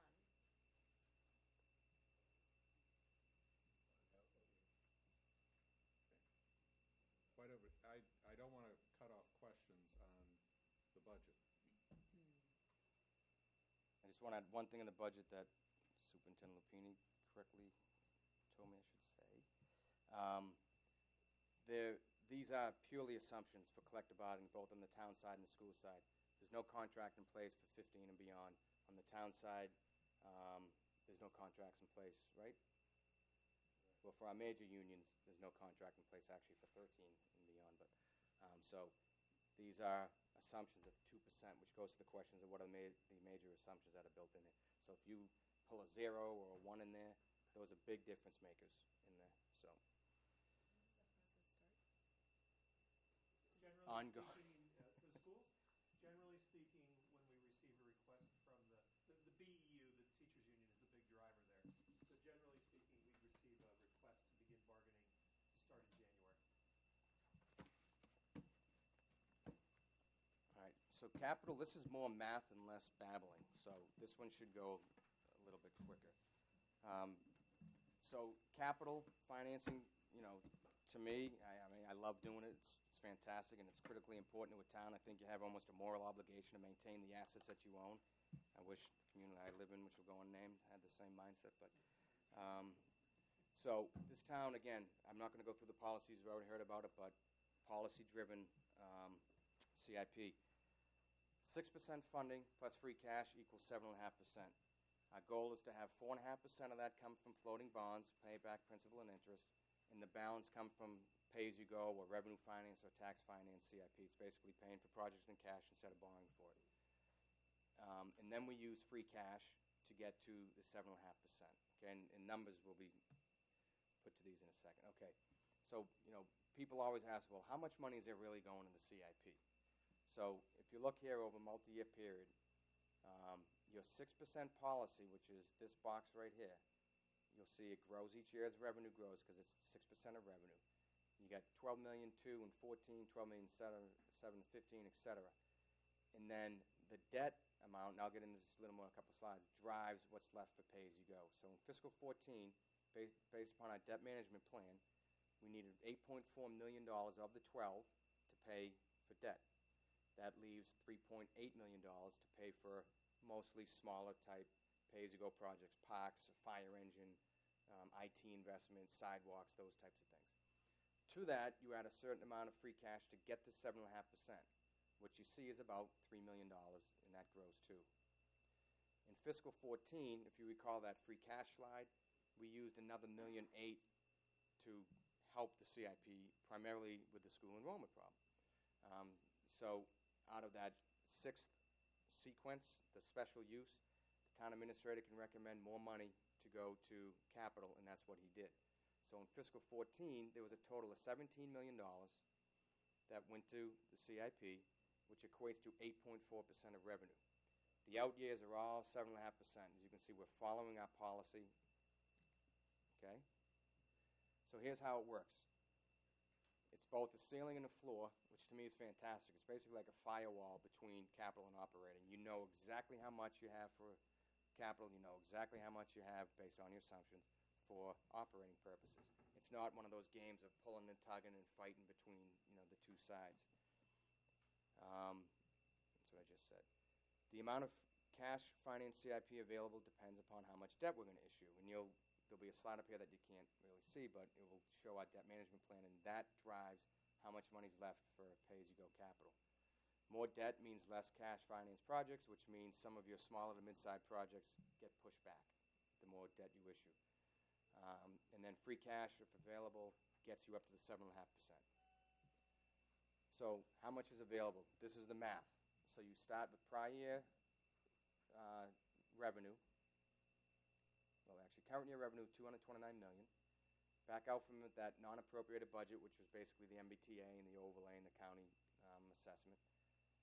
Back out net debt exclusions, which is any debt exclusion project minus state reimbursement, which is now actually zero because they changed their program, if you remember.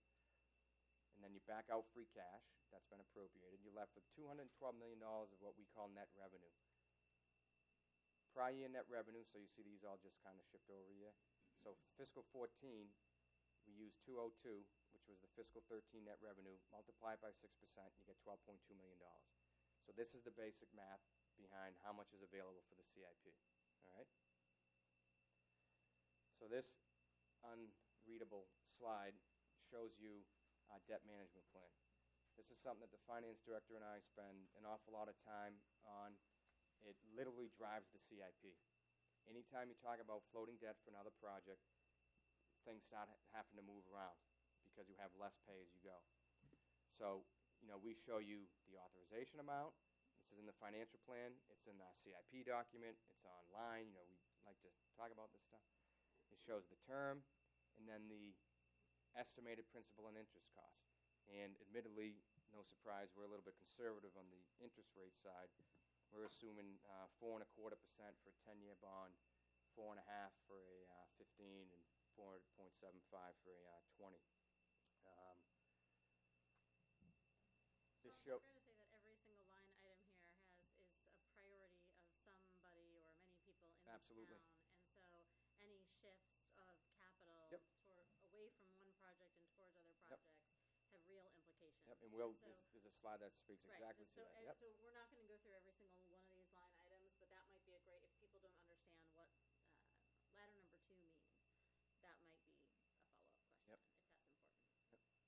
So at the bottom you see in fiscal 14, new debt, So you got your existing debt, and you'll see a slide of that in a second. Here's your new debt, cumulative each year. So this is what I have to assume from this prior slide is going to go to debt. Okay? So you go, let's talk about debt service for a second. Existing debt should run off. The last thing you want to see in a community's debt profile is debt going up. That's not a good sign. So ours, we have a pretty rapid amortization of debt. And you can see that in this picture right there. 8.4 now, a few years later, it's down to 4.3 million. The solid gray in the middle is the debt exclusion, which is the high school. It's the only excluded project we're paying debt service on now. We made the last payment for New Lincoln in fiscal 13. So we've got $1 million to pay for the high school, and that goes away, I think, in 9 more years. And then the top part of this is the new debt. So if you go back to that debt service slide, that's the new debt that we're adding on here on a cumulative basis, okay? And obviously, this huge jump here, there's your devotion school. So going back to the relationship between debt and cash finance. So based upon the debt management slide, here's your debt. So that comes first. What's our borrowing plan? We put that together. Then simple math tells you what's left for pay-as-you-go. Then that forces me to work with the town administrator and say, okay, which projects that are smallish pay-as-you-go have to get bumped because we got to take on more debt for project X, Y, or Z. So that's why the debt management plan really drives everything in the CIP. So using some basic math here, using the fiscal 15 figures from our current 14 to 19 CIP. I should note that every year we do a 6-year CIP. It's updated every single year. So $7.9 million of total debt service in the general fund. Again, water and sewer and golf pay for their own debt out of their budget. Back out $1.1 million for high school debt exclusion. You get $6.8 million of net debt, existing net debt. For the debt management slide, we're going to add $2 million for projects. That gives you $8.8 million. Slide 9 said that you had $12.7 million available under the policy, so you've got $3.9 million left for cash finance CIP under the 6% policy. Free cash goes on top of that, which is really important because if you take on a lot, actually I'll hold that thought because I can talk about it right here. Actually, let me go back. So if you look at this number right here, this is something we don't really like to see. See this $740,000 figure in FY18? This is saying that virtually all of the 6% policy is going toward debt, and that's because we built the CIP around a $90 million devotion project, of which the town will pick up $54 million, okay? So because of that, we have a ton of pressure on the pay-as-you-go component of the CIP, which again is smaller type projects with lots of constituents. So if it wasn't for free cash, we'd have almost zero pay-as-you-go. So you've got the $740,000 plus about $3.5 million of free cash. So we're still able to do streets and sidewalks and some parks and stuff like that, but the last thing you want to see is this get to zero, which is what this slide goes to show. So I was asked back as part of the B-Space process, how much can the CIP quote-unquote afford? So we backed into it. We said, okay, $740,000 of cash translates into the ability to take on $8 million of new debt, right? If you did that, you'd tap out your 6%, meaning all of it is debt, you got no pay-as-you-go. That's something we really want to avoid. So the answer is $8 million, but you're going to have a number of projects that got to get deferred. So, and this goes to Susan's point about, I could give this to all of you and you'd come back with different projects to bump out. That's part of the difficulty with this. But this just shows one example of if we took on $8 million of new debt, what types of projects would have to go out. You got your new debt service on that $8 million there. So in the first year, you got to find $780,000 of pay-as-you-go projects. So I pick some, you bump it back. That makes 18 way out of balance. You got to bump all those back. So it has a cascading effect each year. So obviously a question has been and will be numerous times going forward. can the projects that were discussed as part of the B-Space, or the final recommendations of B-Space, are they affordable, all right? So what I want to do is just kind of walk through this step by step. So we've got $54 million of town funding in the CIP for devotion. That's 40% of a $90 million project. Actually, that's wrong. That should say 60% of a $90 million project. We're assuming the state pickup.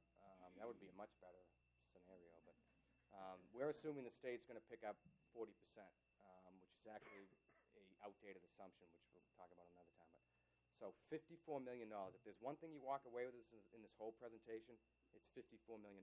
Just that's the number that we've got built into the CIP because we didn't we didn't want to have it be a debt excluded project. We wanted to live within 6% policy. So as we just discussed, there's about $8 million if you wanted to tap out your full 6%. And then you go through that process of which smaller projects, get pushed out, and then which ones do they push out, and et cetera. Obviously, $8 million is not going to cover in addition to the Driscoll School and or the high school.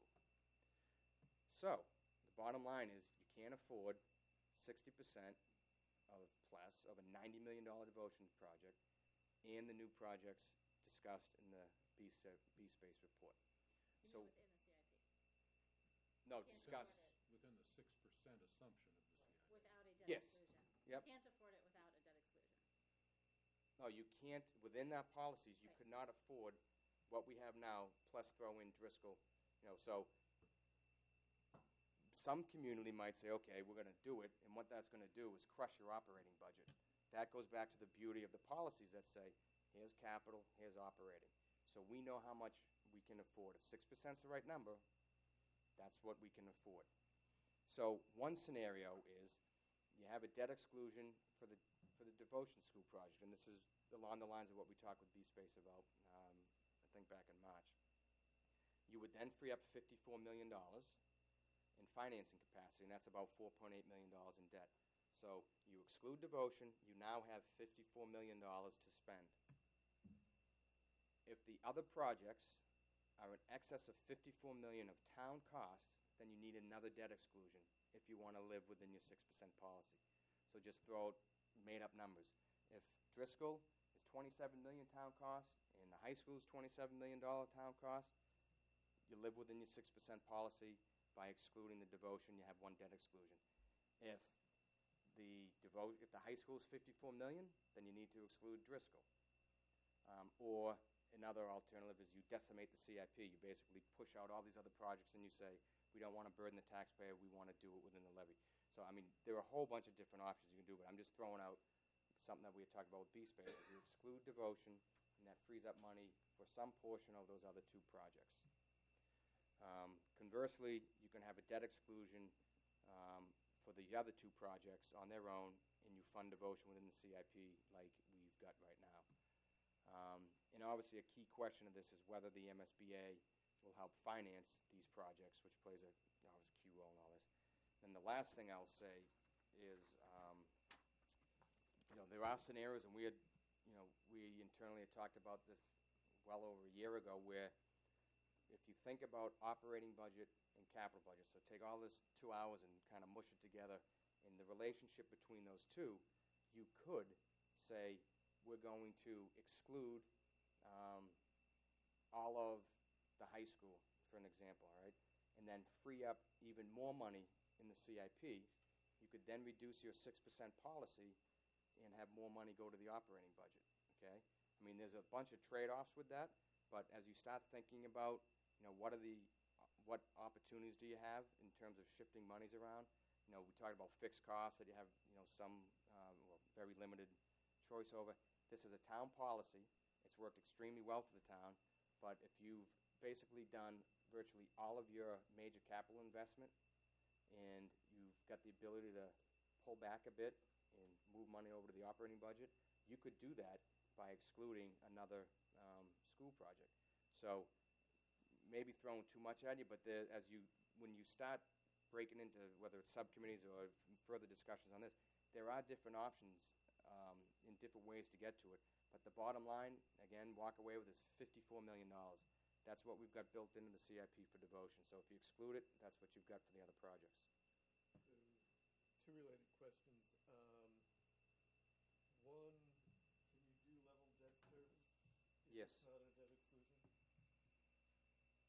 With a debt exclusion or without? With, I know you can, without. Yeah.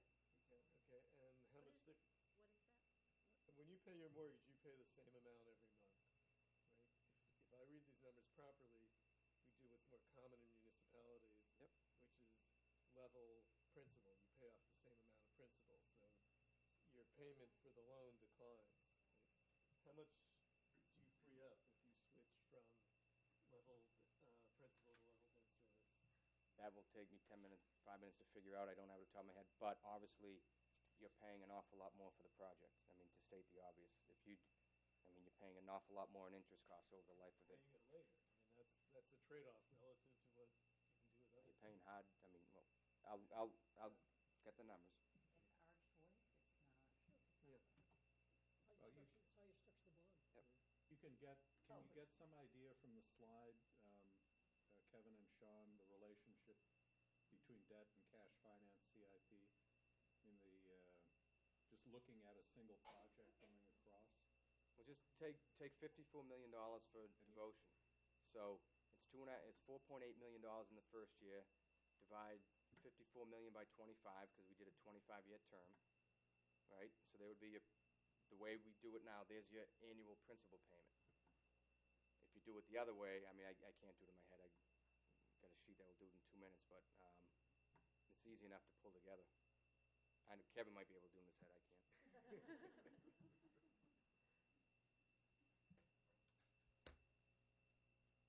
I don't know enough about the SBA funding.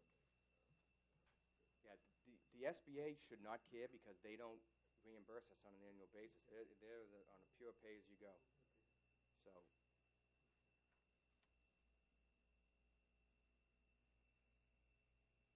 and I will say, we have internally toyed around with that, Kevin, so I know I got a sheet ready to go. What drives your choice of maturities? 10 years, 20, 25? Well, clearly the theory of life of the project, but So it's like State law, the state Fisher Hill law Well, Park states is, minimum. with the Fisher in Hill some Park is cases, like 10-year, statutory limits, yeah. 10-year for Fisher Hill Park. Yep. It's gonna be a long-term project, why 10 years for that, as an example? Dollar amount? Just keep it small. Yeah, I mean, we want to be, and we always have been, pretty aggressive in how we pay down our debt. I mean, to me, it's like the decision you make as a homeowner. Do you want to pay it over 20? You want to pay it over 30? Look at that last page of the mortgage documents you signed, 20 versus 30. It's striking. So, I like to think that people would rather, and we've been doing this for at least 15 years now, have a more rapid payment as opposed to extending it out and paying a hell of a lot more money for a project. But yeah, I mean, that's obviously something that can be discussed. But if you look at it, it's pretty consistent. If it's $1 million or $2 million, it's a 10-year term. If it's over $5 million, it's going to be 20. If it's somewhere in the middle, it's going to be 15. And admittedly, it's plugging and playing. We can't defer these projects because this park's been moving its way forward for a decade. So we're going to extend it out 10 years instead. 15 instead of 10. So there's some other reasons behind it too. It starts with the letter P. So Sean, big picture takeaway on capital is that, the town has actually done a good job preparing for some so a $54 million town contribution to a school problem. Mm-hmm.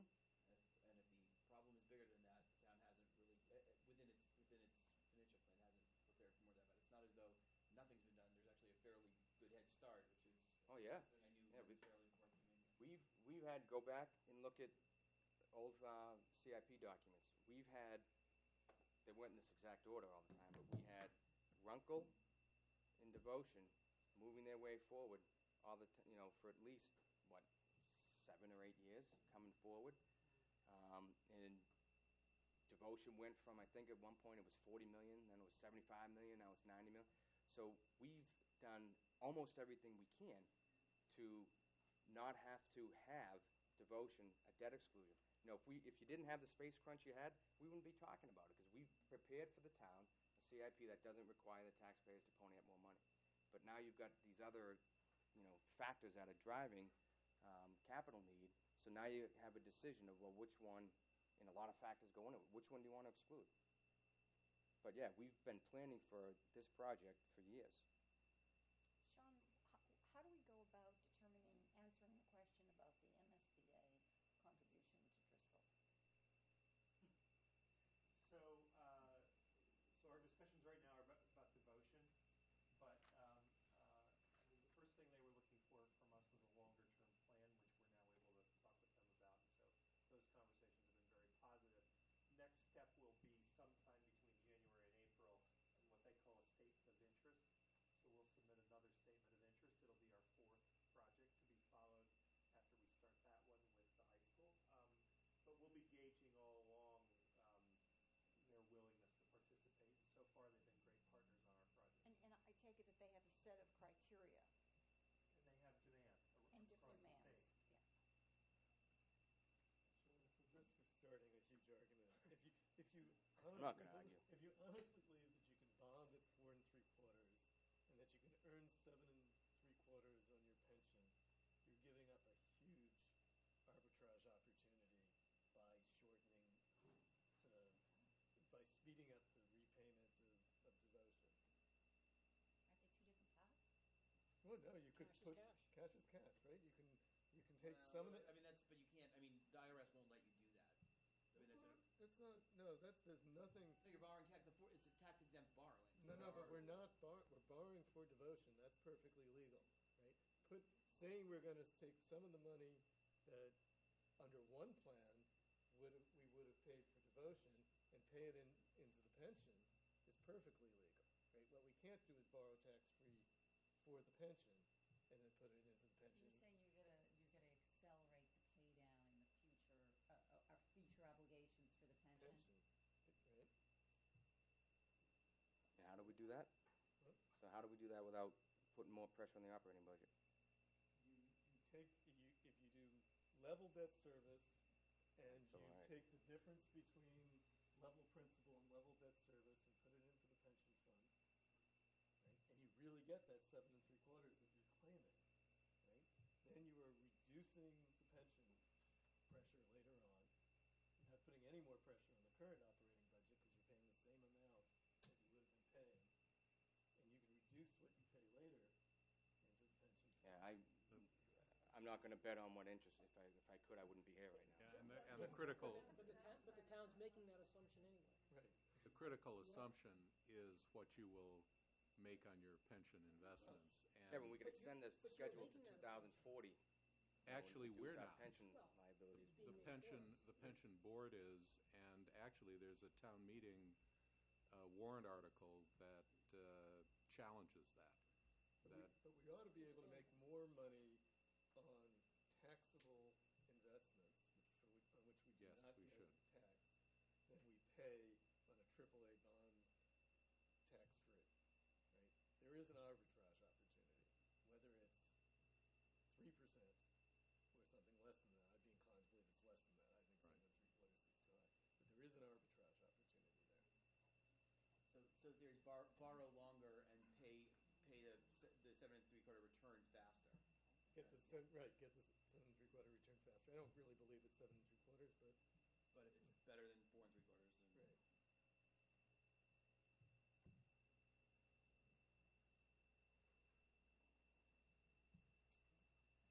Any other questions? Yeah, I want to go back to that and be clearer about that, on how the bondholder feels about that, but it's not for this whole thing. But No, we'll I'll definitely buy do you a bond cup of math. coffee or No, a drink. We'll do bond math another night. Yeah. We'll need Yeah. several. Yeah. So this was a lot of information to absorb. These are the kinds of things that sometimes they sink in and questions bubble up later. So sort of keep a sticky note nearby and jot down your questions, and we'll try to, if they're simple clarifying questions, ping them to Sean. But if they're ones that's like, we need to really re-review these 3 or 4 pages, we will. Sean, as usual, thank you. Thank you. Thank Great job. Great job. We are adjourned. All right. Thanks, everyone. for Alberto, staying. hold on for 1 second.